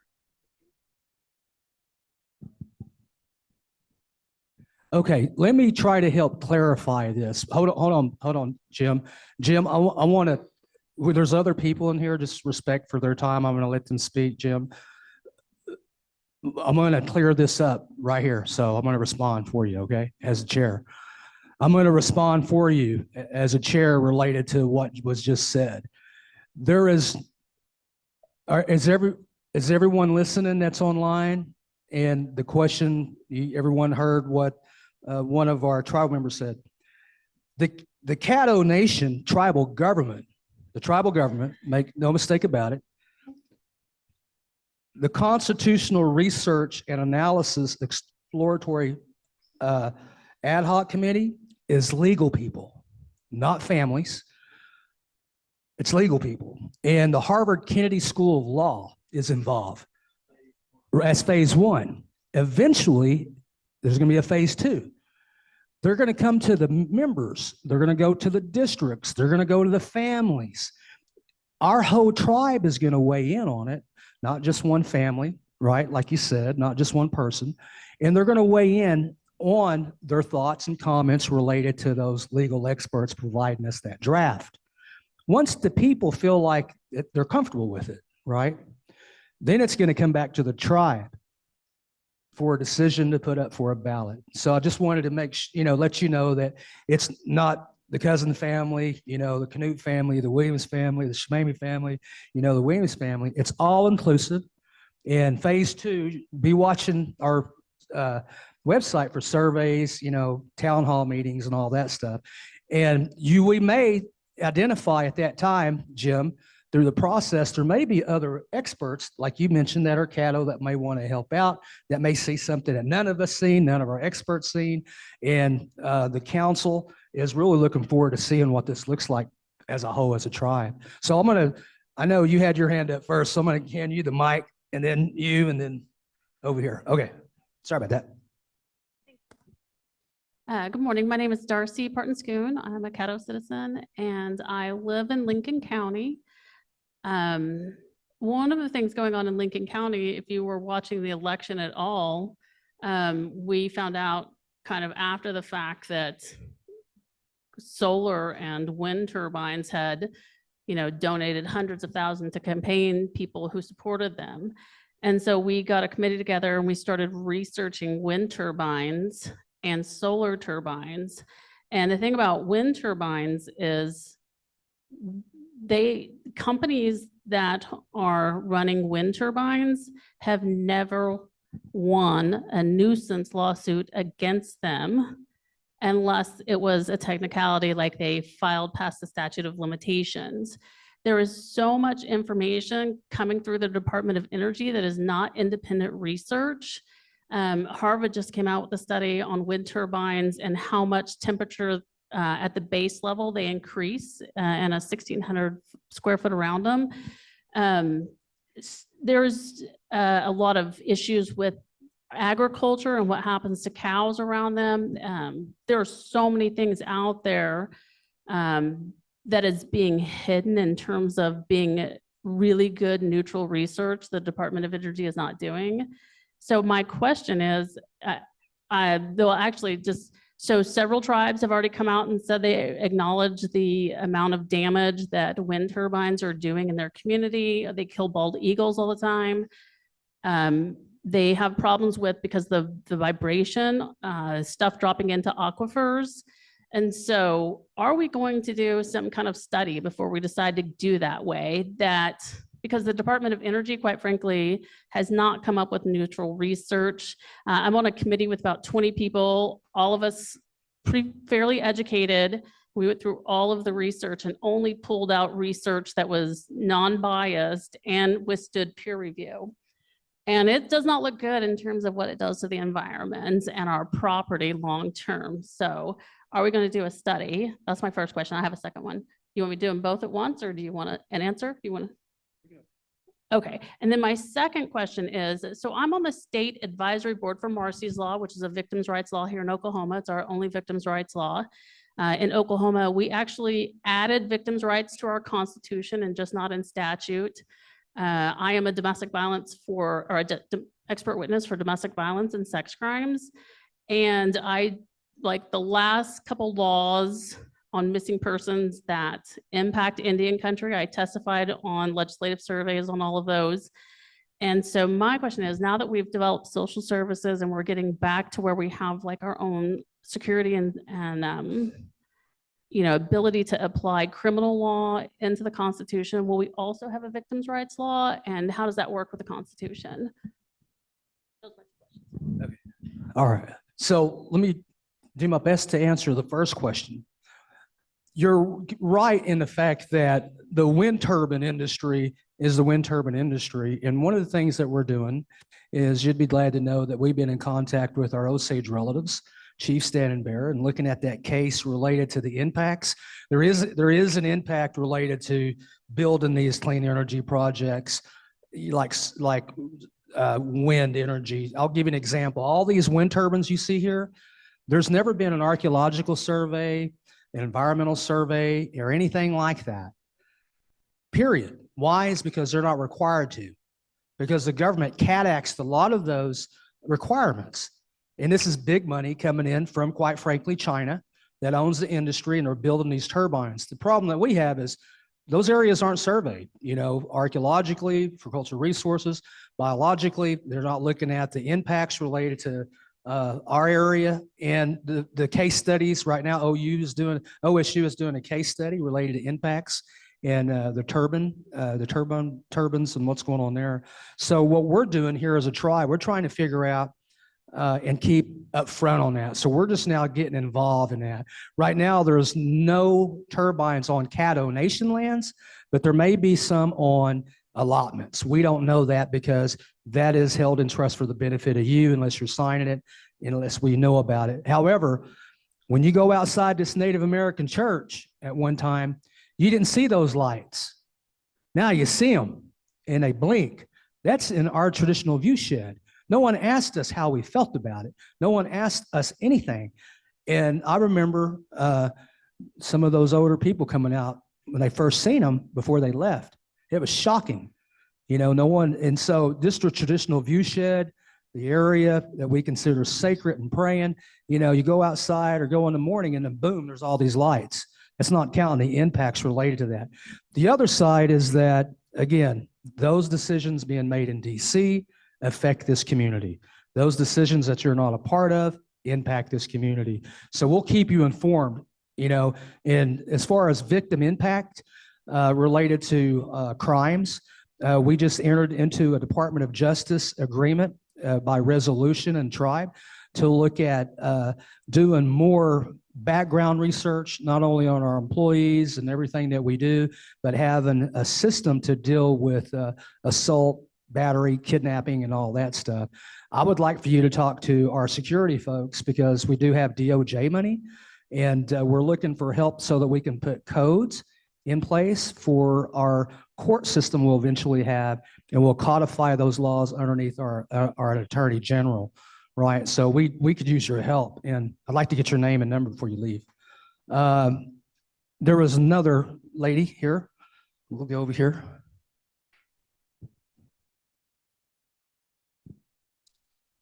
Hello, I am Diana Hampton. Buzz is my uncle and Jimmy is my cousin. And I just wanted to address the issue of the Constitution. I agree with everything you're saying about families. I agree with everything you're saying about nepotism. And I think it is really important that we as a nation be able to move forward and govern ourselves. And the colonization issue is tremendous, and the generational destruction of our people systematically is something that's very hard for us to move forward through, but we've got to do it together. So to give you a little bit of history, I was talking with Jennifer at the Jacobson Art House in April about my daughter being in college and coming home this summer and wanting to work with the Caddo tribe to learn about tribal governance. At that point, we were just learning about the problems with the person who was hired to work on the Constitution and how that didn't work out. And so that was announced at our June Oklahoma City meeting. And so I mentioned to Jennifer, well, how can we help? What can we do? This is so important. When my mother was on the tribal board in the 1970s, she was involved in the amendments and iterations of the Constitution then. So many of our people have lived and died in trying to rewrite the Constitution that was thrust upon us in the 1930s by the US government. So as a family, we met for a family reunion and started talking about what all can we do? How can we help? So in our discussions, they are discussions of how do you go about the process of this. So we got together and we looked at several different constitutions. We were particularly interested in a book that was written by an anthropologist who worked with the Osage and how they rewrote their constitution and specifically wrote their language in their constitution, when their meetings happen around their ancestral meetings, and various important ceremonies that were literally put into the Constitution. And so through all of this process, we then discovered that Stacy had been hired, and that then Stacy had put together this ad hoc committee of tremendous professionals who can guide us in all of the things that we do if we change our Constitution. So for example, we're the Caddo Nation of Oklahoma. Well, we're more than that. We're more than that. We're the Caddo Nation of the entire United States of America. But if we change our name from the Caddo Nation of Oklahoma to more represent ourselves as the Caddo Nation, how does that affect us with the US government? How does that affect us with treaties and documents and these important legal things that are in place? And those are answers that are not going to come from us. It's going to come from these experts that we're going to work with. But what is going to come from us as a people, and all of us here and all of us online and all of those that don't even know that this is happening, is what do we want the Caddo Nation to be in 100 years, in 500 years, in 1,000 years? Who are we going to be? How are we going to define tribal membership? We need to ask our membership, who we're going to be moving forward. What's important to us? Is it language? Is it minerals? Is it just land, a way of life? Is it connecting with people? Is it money? What is it? Those are sentinel questions that someone in an ad hoc committee cannot write our Constitution for us. We must be asked those questions, consider those questions, and answer those questions to then devise a constitution that represents all of the Caddo Nation.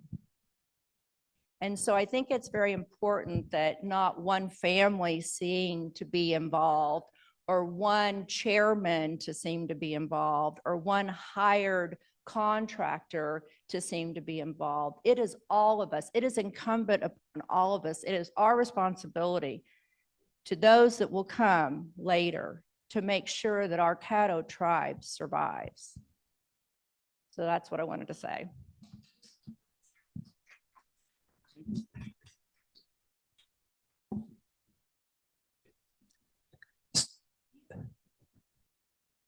Yeah, after the 24th, let me see that.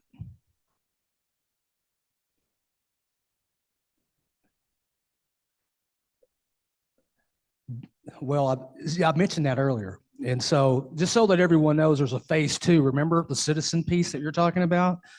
Right. And so be watching the surveys, be watching what is going on in that world, because let me let you know how this council works.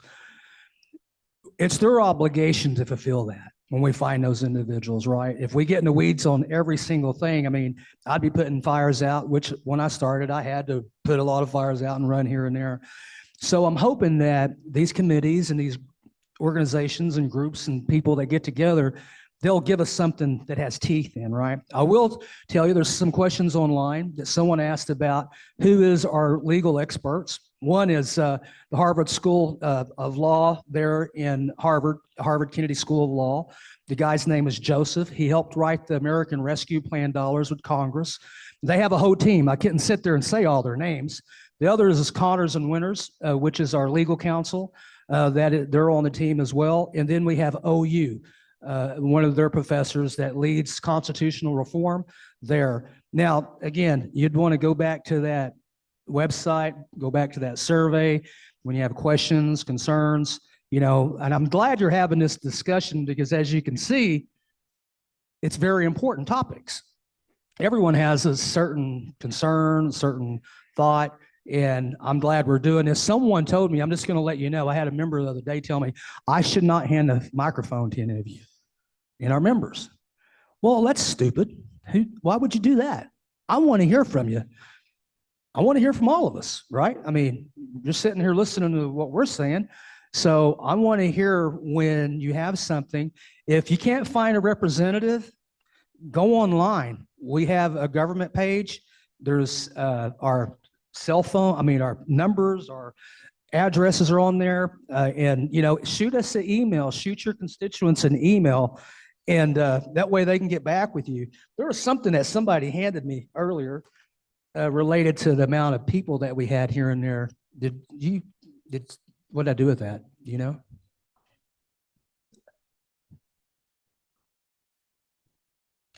Yeah, just so that everyone knows, years ago, there was a constitutional amendment.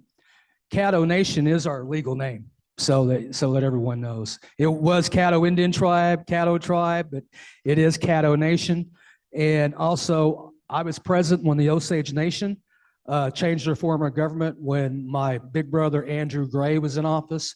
And one of the things that was going to happen, if you don't have language, you don't have culture, you don't have land, government was going to yank their sovereignty, right? That's what happened. And so they had to change and they was a minerals council. And so you will be glad to know the Osage Nation is helping us too with getting our thoughts together. There was a list that we had of people that was here in Oklahoma, and I think out of Texas and the area's biggest population that we have, oh, here it is. California, 542 members. Texas, 519. Rest of the United States, 1,196. Oklahoma City area, 943. Norman, 333. Caddo County, 939. Well, guess where our biggest constituents are at? It used to be here. There used to be over 1,100. There used to be over 1,100 in-road caddos living in Anadarko. That is no longer because the economy dried up, right? People move away. They're going to better schools. They're going to look for jobs. Today, there's less than 400 families that live in Anadarko. Okay. Today, the biggest population that we have among our tribe is Oklahoma City. Oklahoma City has 3,874 members. And with that, you know, as you grow, you want to have more members be a part of the board, but we also, I mean, the council eventually, right? And we also want to look at California, the West Coast, the North Coast, the East Coast, and, you know, 1,300 for Oklahoma City. Yeah. And so we have members that live in California. They want to, you know, no one's listening to us. We have members that live in Texas. No one's listening to us. We have members that live in the North that no one's listening to us. We want to listen to everyone. So I'm going to give you the mic. Hoi, my name's Joe Whittle. For those of you who don't know me, enrolled Caddo citizen. I come from the Edwards family. And I just want to say, I appreciate this conversation about energy resources and green energy. I'm a big proponent of a just transition from fossil fuels, not just as an energy source, but as an economic resource. It's true the oil industry has done Indian people real dirty, pun intended, for a lot of years, not just economically, but poisoned our lands and waters, dug up our graves. There's a long history of that. And I would like to see us be less reliant on the fossil fuels industry in every way. But the key word for me in that just transition from fossil fuels is just.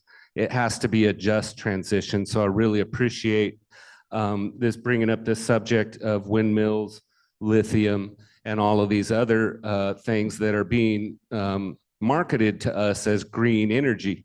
But a lot of us know it as green colonialism. It's just colonialism in another form. And basically, I'm leading up to a question here about a subject that's impacting us locally as far as green colonialism. I didn't know about this lithium stuff, and I'm real interested to hear about that as well in our homelands. But right now, there's a lot of us locally who are trying to fight this cobalt refinery that's being forced into KCA lands down in Lawton. The Comanche Nation, the Apache tribes have formally denounced it. There was no consultation, no environmental impact survey done on that cobalt refinery. It's the first cobalt refinery in America that's being built down there. And cobalt, I don't know how much y'all know about cobalt, but it's necessary for electric car batteries, just like lithium is. Most of the world's cobalt comes out of literal slave mines in the Congo and Africa. So they are brutally oppressing our indigenous relatives across the planet to mine this cobalt. And of course, they're bringing it over here to Indian country and they're going to refine it here. And so there's a long history of energy production of indigenous peoples always being the ones on the front line to pay the highest cost for energy production. And as Bobby pointed out, we received the least amount of benefits from that, even though it's coming out of our lands and it's poisoning our lands. And we're not getting anything from it but cancer and lung disease and things like that. And so with this cobalt, they're building this refinery down in Lawton. It's only being built to withstand a F2 tornado. We know we can get a lot bigger than that around here. And so there's real concern to that. It's like we want to see ourselves wean away from fossil fuels. I would love to see the tribe hire climate scientists, indigenous climate scientists, environmental scientists to work for us and work on our behalf, bringing that indigenous perspective to the table, as well as that indigenous knowledge that says, hey, we can't just jump from one sinking ship to another sinking ship, right? We've got to do this in a just way. We've got to take our time and make sure we're doing things properly. This running ahead to one economic resource to another is not going to do it for us. with this cobalt refinery, if there's ever an accident down there, all of our lands could be poisoned by that, from the fallout by that. So just, my question is, are we on top of that? Has the tribe itself looked at joining up with the Comanches? And I'm not sure where the Kiowas are at. They were talking about formally denouncing it, but there's been some conflicts there. But I know the Comanches and the Apaches have formally denounced that. So I'm just wondering where we're at on that. Appreciate that. Well, I don't know if it's on federal trust land, but again, again, you're talking about, most of it's probably on private property. But however, you have to have permits. And so the big thing too is consultation, right? Like you were saying, right? A lot of the agencies that are pushing this in Congress, they basically left out the tribes. Yesterday, I was talking to the Federal Energy Regulatory Commission in Washington, D.C. about electrifying, tribal communities. Tribes want to look at solar, right? It takes 8 minutes and 20 seconds for the sun to hit the earth. So if you wanted to put solar, guess what? You can go after all the tax breaks, all the money, build solar, we can solar this, but we have to hook up to a plug. That's going to cost. FERC basically generalized the tribes as part of the greater public. There's a cost to that, right? And so just like your cobalt situation, we've been talking at a higher level in Washington, D.C. with the powers that be, and with the Secretary of Energy, it's just like you said, let's don't change one resource out for the other and impact us again. And there's a disconnect. There's a disconnect between what's going on politically and what's going on the ground. So I did hear about the cobalt situation.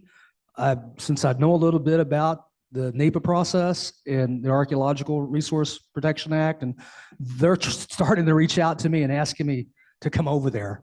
And so I've been going here and there. I met with the Peoria tribe, the Miami tribe, the 7 tribes up in the north, the Osage Nation, as well as the other tribes. Everyone's trying to figure it out right now. But the tribes that are building projects, actually corporations that are building hydro facilities, greener energy projects, they are being inundated. Fisheries, right? Traditional view sheds. They're starting to see like salmon just wash up, dead on the bank. Probably some of our political people hearing us talk about this would probably be upset with this, right? But this is real stuff, and so I wish we had the money right now to hire a scientist, a biologist, someone that can help us look at the health effects. It's real. And so I just want to thank you. And you might end up being on one of those committees by the time you walk out of this room. So appreciate your thoughts. Go ahead. Oh yeah, this is crazy. So you might be happy about this. Now remember, the tribe missed it on, when they were drilling oil and gas back in the 70s and 80s. However, today we're taxing those companies. The tribe is related to our interests as a Caddo nation. We're taking those dollars and we're going to put it back into our community, right? Because we'll have dollars to look at a cleaner, better way to do it and protect our interests. So we could look at those dollars once they start coming in. Hopefully, if you know any scientists, anyone that can help us. You know what? Caddo people are so deep, like on a bench, like on a baseball field. The Caddo people haven't even got off the bench yet. There are people coming back left and right to help us that are very educated, that are very successful in their own right. I think someone just pointed out someone sitting here next to us. And you don't want to say anything, do you? Hold on. Hi, my name's James Curtin. My degree, I actually used to be in the oil industry. I was a petroleum engineer. I've got a master's degree from OU in petroleum engineering. I've gotten out of that business because the business is unstable, but I do have some, I still have a lot of knowledge of how the stuff works and general information on, the different energy industries. So, there's people here who have experience. I'm sure there's other Caddos who have worked in the oil industry. It's a big industry here who would be happy to volunteer. I'm glad to know you because you're going to be my new best friend before you get out of here. Because we need to know, the geology, the biology, right? I mean, what's underneath our ground. Underneath your feet is the Anadarko Basin, which is around 22,000 feet below surface. It's right here under 152 and 281. You always had it. There's no reason why we should have been broke. There's no reason why we shouldn't have had the dollars to put in the language and culture and traditional things we need, like other tribes are doing. So I'm glad you're here. Appreciate it. All right. It's coming up towards 12 o'clock. And I think the ladies have something for us to eat. Almost? Okay. I'm going to hand this to the council, and I'm going to hand this to our vice chairman because she may have some information about the American Indian Exposition coming up. Yes, we do. Yeah, they answered some questions and I answered them, and I may answer another one here and there. Hold on. You want to talk a little bit about the expo? For those of you that aren't aware, the American Indian Exposition is coming up. It was pushed back to October this year. Previously, it's always been held in August. The reason being they have an interim president, Pete Nacconi, and he said that a lot of the people spoke from around the area that they wanted a carnival because for years and years they haven't had one. It's been small. So anyway, they've been really working at growing it. So it sounds like it's going to be pretty good.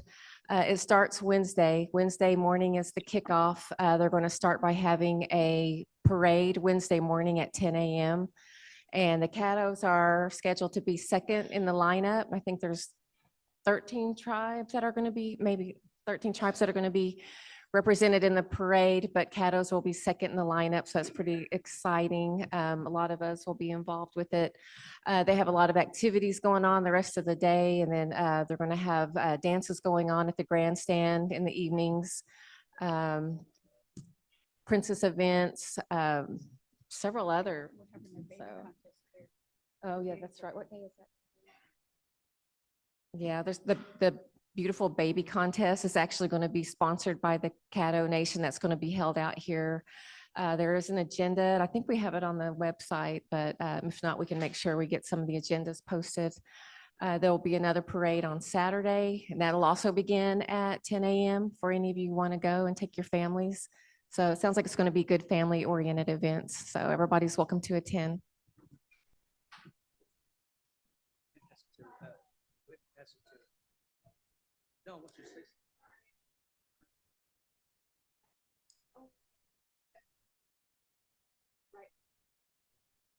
Okay, she was saying that Friday is the Caddo exhibition, which will be right after Grand Entry. That's going to be Friday evening. Grand Entry's at 7, and the Caddo Nation will be having an exhibition right after that Grand Entry at the grandstand. So I'm going to let the council members let you know where they're at with their districts and what they've been doing in their own right as council members. My name is Tracy Martin. I'm Anadarko representative. I just want to say I appreciate everybody's input, and everybody seems to be very involved with what's happening with our Caddo tribe.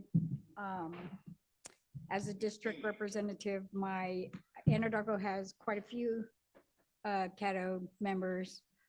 I need more participation to the Anadarko area. I would like to see more participation. So if y'all have any questions, always do it. I think my email's online. I'm pretty sure it is. So don't hesitate to reach out and ask questions. You know, we're all available. Thank you. Well, I don't have a district. I guess I'm kind of at large. So, yeah, Jennifer Reeder, secretary. Sorry, I apologize for being late today. I haven't had any sleep. I drove in from Mississippi, so I'm trying to stay with it up here. So what I've been doing here recently is just trying to keep up with all the new information that we have coming in. The chairman's been out meeting with tribes and federal officials, government offices, bringing back things on clean energy and, you know, some of the other things he mentioned today. So I'm just trying to research it, form a an opinion and know how to vote on these issues. And if anyone has any questions about anything that you heard today, any of us can answer them, but yeah, just shoot us an email. I get text messages. I get them on Facebook. I answer whoever sends me, whatever they send me. I know, what was that? Oh, okay. I was like, who touched me? Okay, I'm gonna pass it over here. Thank you. Hello, I'm Jennifer Wilson, and I am the Oklahoma City representative. And we will be having a district meeting within 2 weeks. I haven't set the date, the exact date, but if you live in the metro area, or if anybody is welcome to my meeting, but come. I'll put out information on the website or the Facebook site and my own Facebook site. So there's plenty of ways for you to know when I will have my meeting. Also, I'm a member of the Metro Caddo Cultural Club, and we are having our Caddo Festival at FAM, First American Museum, November 17th. And this year, each year, we've done this for 13 years. We've had a festival for 13 years. And each year we have a theme. And this year is our theme is going to be the Caddo history. And Phil Cross, who is my brother, he's done a lot of research on Caddo history and the movement of the Caddos, from our homelands to Texas to here in Binger in Oklahoma. And he'll be talking about a lot of that. And if you have any questions for him about allotments, he's done a lot of work on allotments also. You'll be able to visit with him. And in the afternoon, we will be doing our Caddo dances. And we will also have some of the departments there to answer questions and handouts for you. So it's always a lot of fun. And we will eat, I hope. I'm looking at the chairman. What time? 11 o'clock. It starts at 11 o'clock. And then in the afternoon, it will start at 1 o'clock. The dancing will start at 1 o'clock. So, I'm sorry, November 17th. It's a Sunday. It's a Sunday, and I hope to see everybody out. Tell your friends, family. We had a lot of participation last year, and we had good feedback, and I hope to see you there with bells on, Emma. Okay, thank you. Hello, I'm Verna Whitebead, Costello and Treasurer. And so far, probably about starting in August, we started the audit. I've been working with the chairman, the finance department, going through every department. So that's all I've been doing. So hopefully everything will come out fine. So, yeah, the audits, yeah. But I know I'm the treasurer, but I'm trying. So, thank you. In her defense, she had to sign a whole bunch of documents the other day, so it's all good. Go ahead. Okay. Hello, my name's Kay O'Neill, and I'm the Fort Cobb representative. And first, I wanted to say thank you, Jennifer Reeder, for your diligence and commitment to not only the council, but the tribe, because the tribe always comes before us. And you drove all night, and you're sitting here, and you're taking care of what's most important to you, and I appreciate that. And it does not go unnoticed by me and all the others. Okay, now that I've said that, I was reading through the chats. That's why I've had my computer here so I can keep up with the chats also. And someone had asked a question about Gail Say the Poodle, if her question had been answered about the children and the childcare. Yes, at the last meeting I got with her and I took care of all of her questions. and her concerns about the children and how they would, where they would attend Head Start and childcare. And so that has been taken care of. We're not ignoring you. We're listening. We're getting back to you as fast as we can, and we really appreciate all the questions and concerns.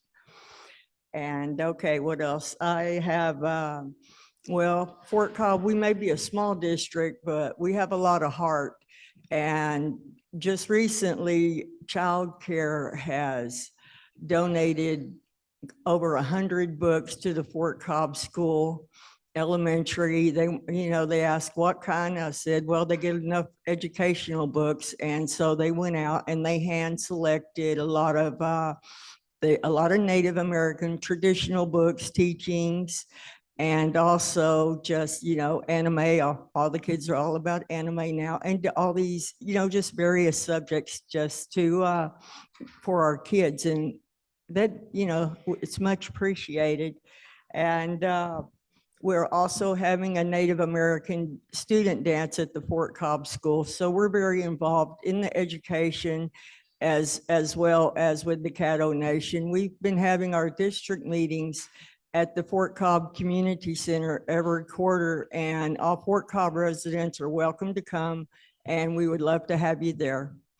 And what else do I have here that I didn't want to miss?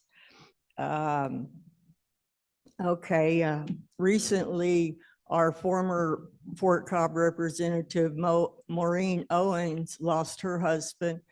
And we want to keep them in our prayers and our thoughts as she goes through this time. And just really appreciate each and every one of you for reaching out and being a part of my life. And I'm grateful to be a part of yours. Thank you. Okay, here, and then we have one here that's the Binger rep. He wants to say something. Hey, hello, I'm the Binger representative, Braden Noah, and it's been an honor to be on the council, to be around Bobby and these ladies up here. And I keep an eye on all the construction stuff moving forward, and I have my district meetings here in this building, and you can reach me on Facebook, or I can give you my number, and I'd love to meet every one of you. Thank you. Okay, hold on, we got to take care of something. Did you need something? Okay, then we got to take care of something. I just wanted to ask, a family asked me, a Caddo family asked me if we help kids with their sporting stuff, that they heard that we help with sporting. I've never heard it because I'm just asking on behalf of a family with their kids are in sports and they need some help. Yeah, so this is Matt Topon. Matt, he is the executive, my brain kind of went off there. He's the executive assistant to the council. So if you need something, you know, whatever it might be, even if you think it might be wild, get it to him and he'll get it to where it needs to go. And so we have helped kids. We have an ambassadorship program. We want to help our youth because that's our future. So Beatrice, I'm going to turn this portion over to the election board because they have a process. It's our obligation and duty to make sure that we have an election board, to make sure that the records are taken care of, and to make sure that they have a budget. After they get their people sworn in today, and we get them a budget and a place to house their facility, and then they're off and running for 2025, and we'll have 1,000 feet of a pipeline away from you guys. We just want to make sure that you have everything you need because that's our responsibility. So I'm going to turn everything over to you. Right, I appreciate it. Christy Chandler is actually online. She is our lead on our election board. We were sworn in October 2020. And if you look at our constitution, the election ordinance, we have up to 5 years to serve on the election board. When we were first sworn in, we had set aside different years that each of us would kind of roll off. My year is supposed to be in October of this year. What we would like to request first is that the membership approve for me to stay on for one more year. And then Christy and I both will roll off next year. That way we have two folks who have been on the election board to kind of support this next transition. What we want is to leave the election board in good standing, that we don't have a completely new election board. And then every year going forward, there will be one person who will roll off. That's the goal of all of this, the way that it was set up initially. So I would like for first for our membership to be able to vote whether or not you would like for me to stay on the election board for one more year. So I guess so, yes. Someone will have to make the motion. Eric, if you want to see where's another mic at? So for those of you online, Eric Travis Guy made a motion to allow Beatrice Johnson to continue to be on the election board and seconded by what? Diana Hampton to be on the election board one more year. Yes, one more year. All in And- favor, say aye and raise your hand so we can get a count. And those that are online, if you could raise your hand or, okay, we have 5 online that raise their hand.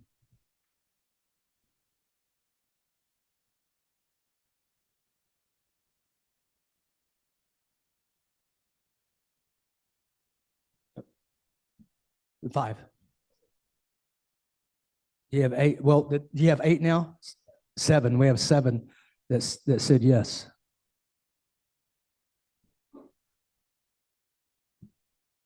Okay, he got the 8th one. I guess we missed it.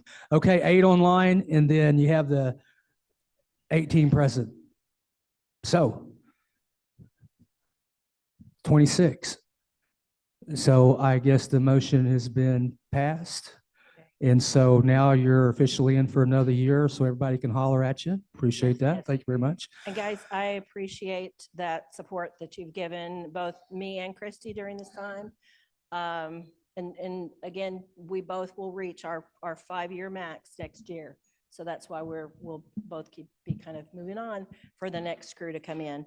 So we asked at the last membership meeting for names of folks who are interested in supporting the tribe in this way. And we were actually able to go through kind of a just where we got to know each candidate, and then we did background checks to make sure that folks met the guidelines of what it's laid out.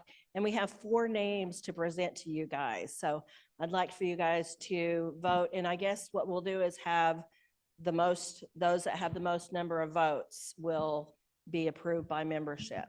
So if you could write these names down, and I apologize for not having them for you, but the first name is Nicole Beatty. And Beatty, Nicole Beatty. The second name, and I'll send it around for all of us. We'll all get to vote here in just a minute. Sydney Samaniego. I'm so sorry if I messed up your name, Sydney, but Sydney Samaniego, Samaniego.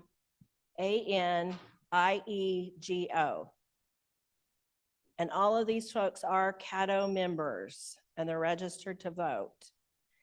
The next person is Louise Smith, and Louise is here. Louise? Smith. Yes. Smith.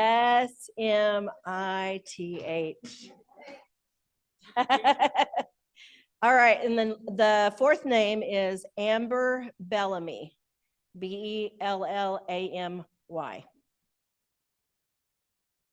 Okay, everybody got the names? All right, so let's go ahead and vote on the first person.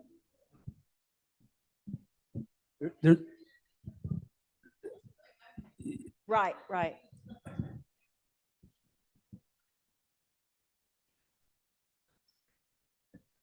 Well, just so that you know. Mhm. Yeah, Right. yeah. Well, so that you know, we're required to have it on the agenda, and they're required to membership to vote them in. And so what we did is the election board had their own process Mhm. to vet them with checks and balances. Then they turned that over to our security, and they did another background check at a higher level through the Department of Justice and those things, and they all came back all great to go, and those are the names that you have, correct? Right, Okay, right. all right. I know it's kind of weird, but yeah, we're actually doing what we're supposed to be doing. Yeah. So Huh? No, there's, how many, can you explain that, your process? How many do you have? So we have 4, and well, what I would say is you decide on which 3 that you want, because we have 3 spaces. Decide which 3 that you want and vote for those 3. Okay? Yeah, so some of them are online, Yes. right? Is Nicole Beatty online? You might want to open their line. Nicole Beatty, Kristen, what's her name? Nicole's on, Sydney's on, Louise is here. Louise is here. Amber, Is Amber Bellamy online? Amber was supposed to be here. Okay. She might have already been Yep, online. and then look, just sitting here. Right. Okay. Okay, so you'll vote for the 3 that you want to serve on the election board. And then that will be the approval from the membership, and the council will swear them in. Okay? All right. So the ones that are not here presently, right? No, they have already been vetted. They've already been approved to go into this vote. So Okay, all right. yes, you will be voting on them. So we can swear them in to the ones that are online, or they have to be present? We've sworn in before online. That's, Okay, we have okay, I'm sworn just them in. trying to figure out your process. Okay, the first name, what's that? One at a time. Okay, the first name is Nicole Beatty. So everyone who is voting for Nicole, go ahead and raise your hand and vote online. Okay. First and a second for Nicole Beatty. Okay, okay. So a motion's been made by Andrea, Eva Longoria for Nicole Beatty, and seconded by Eric Travis Guy to serve on the election board. Okay. And so the first name is Nicole Beatty. Motion's been seconded. All in favor, say aye, raise your hand. If you're on the chat, please raise your hand in the chat so we can get a count. I'm just trying to help you, Thank you help so you out. much.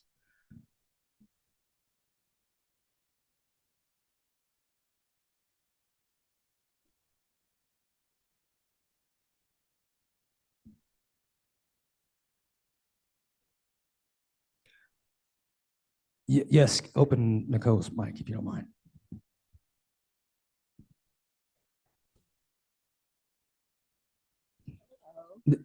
Did everybody get the count here in the room? Okay, and then everybody got the count online? We have 11 and then 1 abstained online, and then present. How many would we have present? That raised their hand. 18. Okay. 29. So it looks like that is passed with 1 abstain, and we're going to open up the mic for Nicole. Nicole, are you there? I am. Can you hear me? Yes. So I just wanted to introduce myself. My name is Nicole Beatty. I'm from Anadarko, born and raised. I was actually the tribal princess 2018 to 2021, I believe. I'm the daughter of George Beatty. My grandmother was Alberta James Twinnen. I'm really excited to be a part of our tribe and to serve my people. Thank you all. I think we ought to give her a round of applause. She's a princess at one.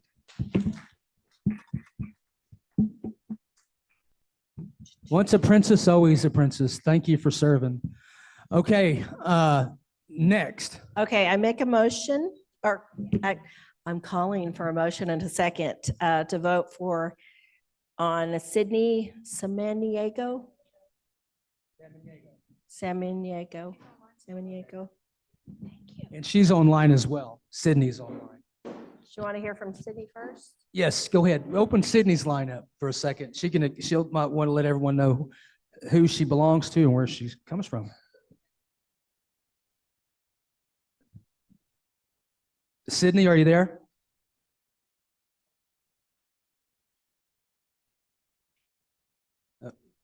Okay, we asked her to unmute.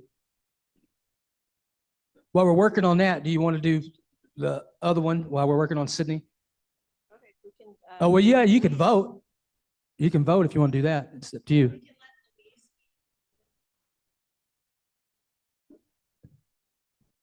Okay, she's sitting right there, so you can give her the mic.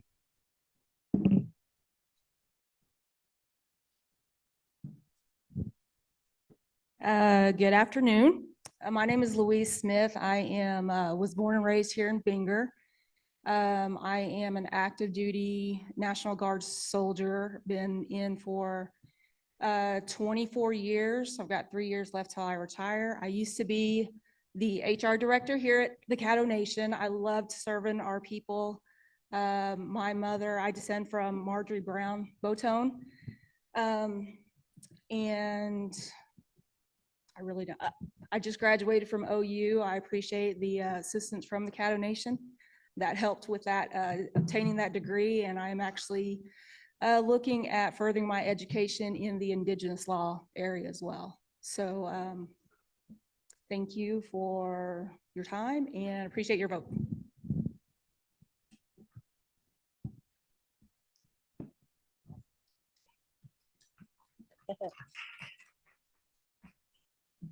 Okay, let's open it up. Make a motion. Okay. Eva Longoria made another motion. We're good. Andrea, and seconded by Alicia White. All in favor, say aye. Raise your hand, even in the chat, so we can count you.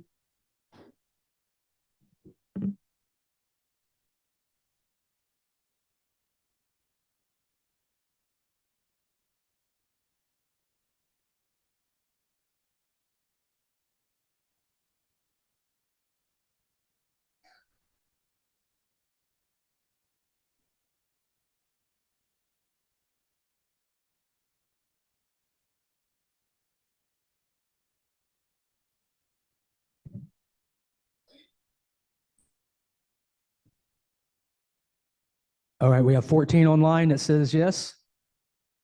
Anyone abstain online? Not yet. Okay.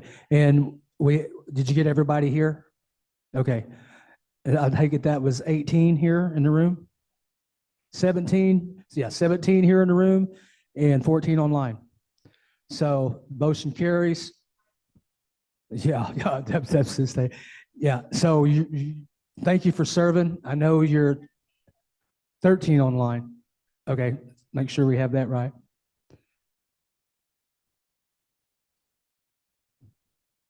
Okay, how many altogether? 30-0-0. Louise, thank you for serving, and thank you also for serving our country. Right, she abstained. And all your service going overseas, we really appreciate that, or we wouldn't be here, so thank you.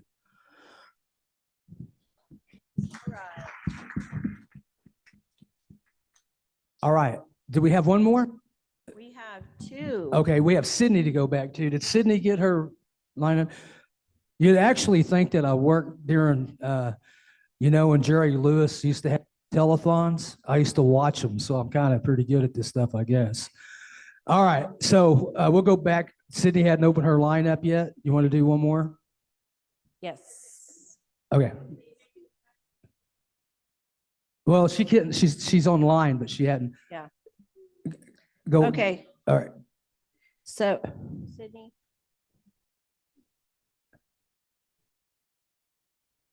You have someone else other than Sydney? Amber Bellamy, you want to do her right quick? Yes. Unless Sydney is on. Okay, is Amber Bellamy online? Okay, go ahead. So is Sydney, are you able to pull up Sydney? She just hadn't unmute, might be an IT thing on her end. Yeah. But she's there. Okay, all right, so I need a motion and a second for Sydney Samaniego. Samaniego. All right, we have a motion and a second online on Sydney.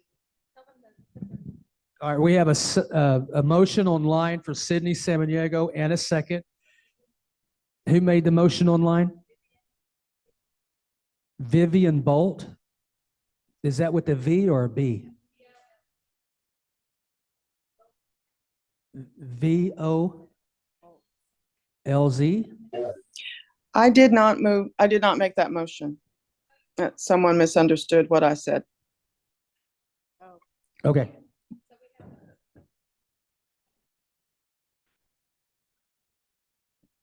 Heather Vasquez, did you make a motion? You're either a first or a second. She said she did. Okay, so she made the motion, and we need a second. That can be from the room. We have in your name, Jennifer Walton made a second here in the round building. Now we have a vote. Raise your hand online, raise your hand in person so we can get a count. And if anyone abstains, keep your hand down. Yes. Yeah.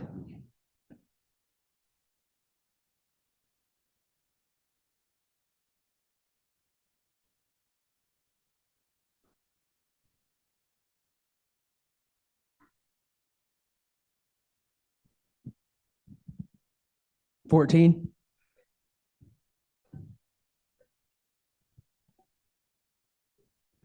We have 12 online, 13 here, and 2 abstained.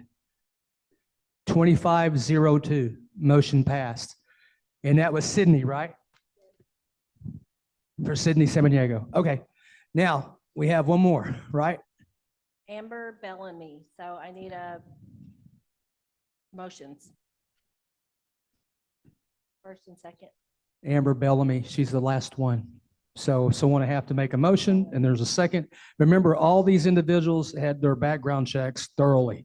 And so that's their process. Amber Bellamy.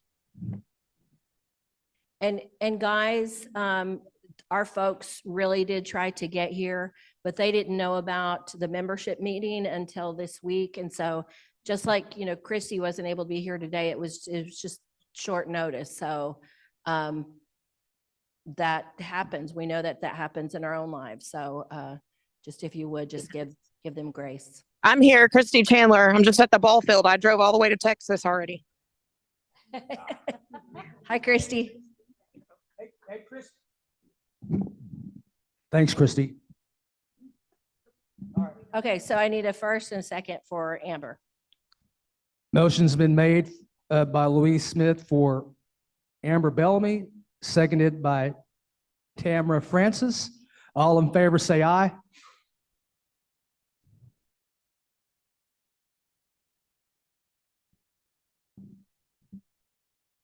Five. And then those that are online.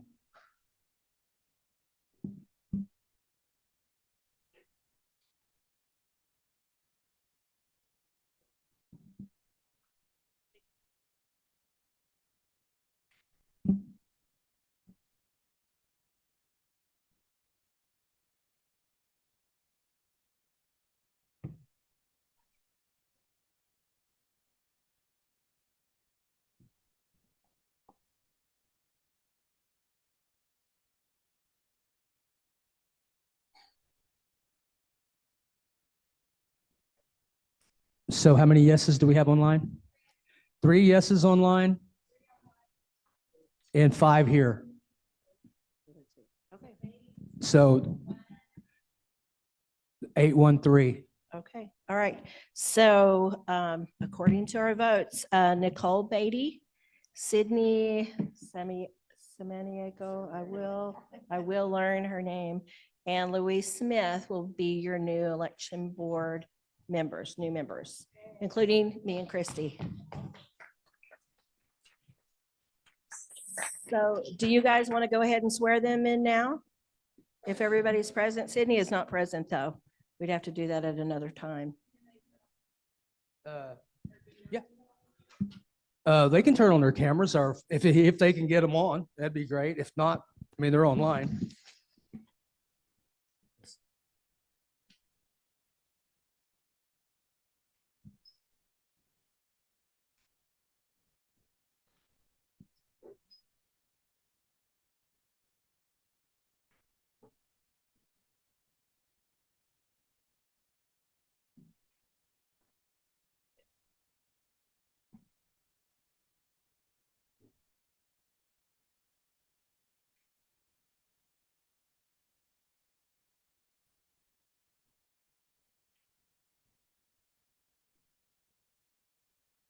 Mr. Buzz, James, your cousin. My phone just went on a blink. Would you happen to have the Constitution in your, can I borrow it right quick?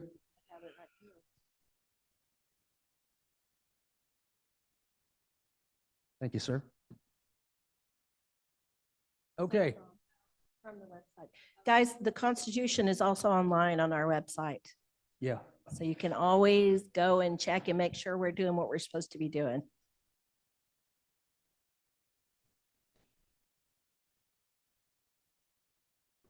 All right. Okay, so Christy is there, Christy Chandler, and then Sydney Samaniego, There's Christy. and then Amber Bellamy. Which one do we have that's not here? Sydney is not here. Nicole is online. Okay, is Christy's online, right? Christy is online, but she's already our. Yeah. They're already, okay, all right. All right, well, let's start with Nicole, since she's our princess. Nicole, can you hear us? Yes, I can. Can you hear Okay. me? Now, just so that we can have this recorded, and you're being recorded right now, you're gonna have to hold your hand up if you can see me. Can you see me too? I can't see you. Okay, I'm probably too ugly to look at, but it's okay. I don't know if you can get me in the shot. Where do I need to stand? At the podium is what I'm seeing right now. Right here. Okay, all right. You can stay up here with me too. All right, Nicole.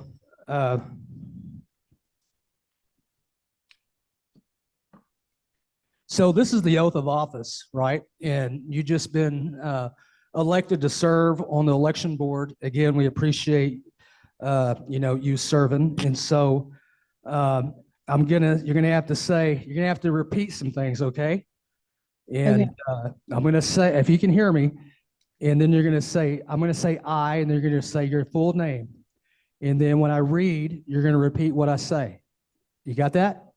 Yes. Okay, I Nicole Beatty, do hereby solemnly affirm do hereby solemnly affirm that I will support that I will support and defend the Constitution of the United States and defend the Constitution of the United States against all enemies, against all enemies, and will carry out faithfully and will carry out faithfully and impartially and impartially all the duties all the duties of my office of my office to the best of my ability, to the best of my ability, and will promote and will promote and protect and protect the best interest of the Caddo Indian tribe the best interests of the Caddo Indian tribe in accordance with the tribal constitution in accordance with the tribal constitution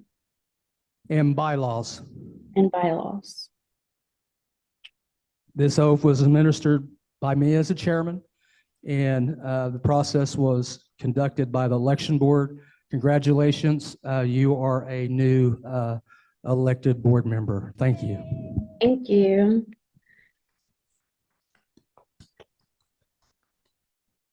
Okay, next, don't mean to cut you off.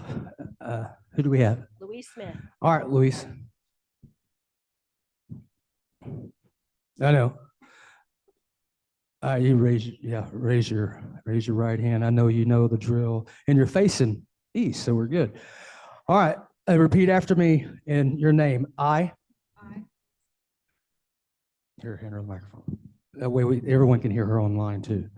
Okay, ready? I, Louise Smith, Do hereby solemnly affirm do hereby solemnly affirm that I will support that I will support and defend the And- Constitution and defend the Constitution of the United States of the United States against all enemies, against all enemies, and will carry out faithfully and will carry out faithfully and impartially and impartially all duties all duties of my office of my office to the best of my ability, to the best of my ability, and will promote and will promote and protect and protect the best interest the best interests of the Caddo of the Caddo tribe tribe in accordance in accordance with the tribal constitution with the tribal constitution and bylaws. and bylaws. You are now an official elected board member, and thank you for serving. Thank you.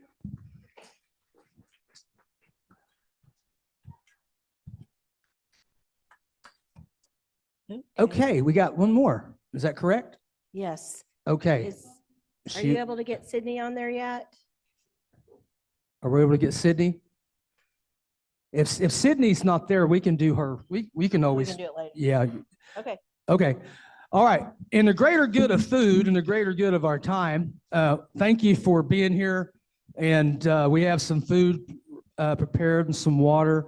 They'll take care of Sydney at a later time. We appreciate you being here. Have a great day. Remember, if you need anything, let your council members know. If you find me, if you can catch me, I'm around here, there, everywhere. So we're going to go ahead and take a little time to take some food. And we're going to adjourn, right? So, but we're going to need a motion to adjourn, and then we're going to need a second before we pray for the food.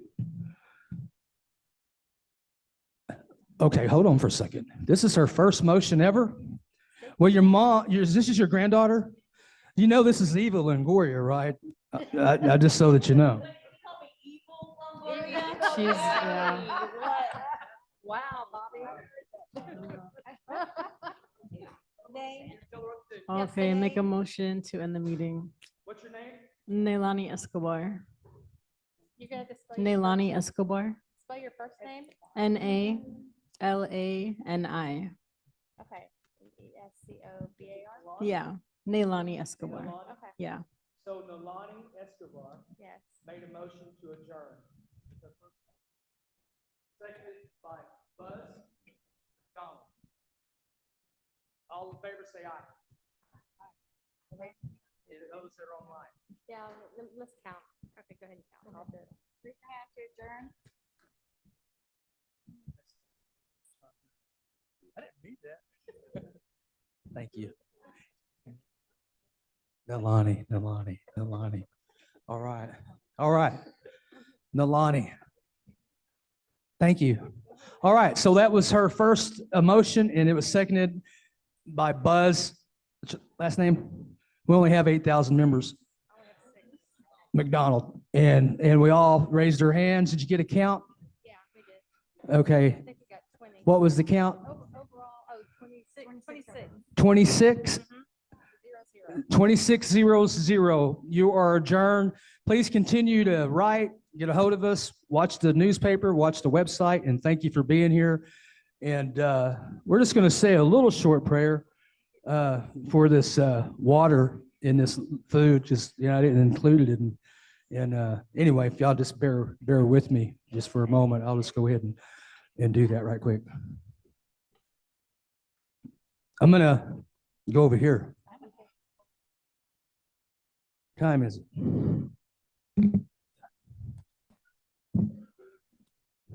So just so that everyone knows, traditionally, caddos always have water. And one of our members here, Shirley Howery, made a point one time when she came here that we didn't have water on the table. Some of the younger ones, they didn't know. And she made it a point that they knew. And ever since then, Shirley, they've been putting that water on the table. And so we got that food lined up, and we're at that time, so we're just gonna go ahead and say a little short prayer. Just bear with me for a moment.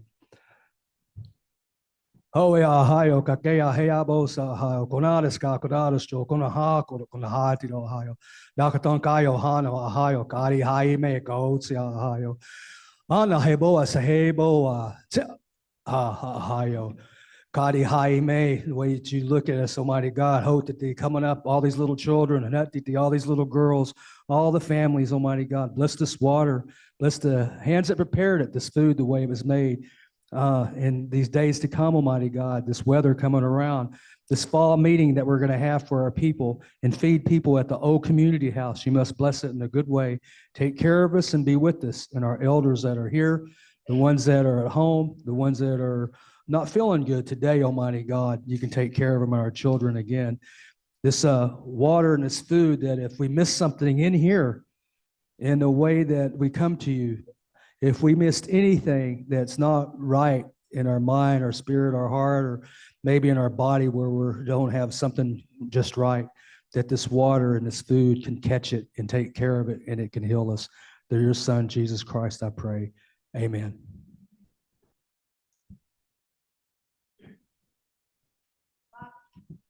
Hey. When will the community building be ready? It's basically ready now. We're just getting the lights up. And so we're pretty much done. And then November 9th, we're having a fall meeting and feed the people. Yeah. And if you want to see it, they can unlock the door. Thank you.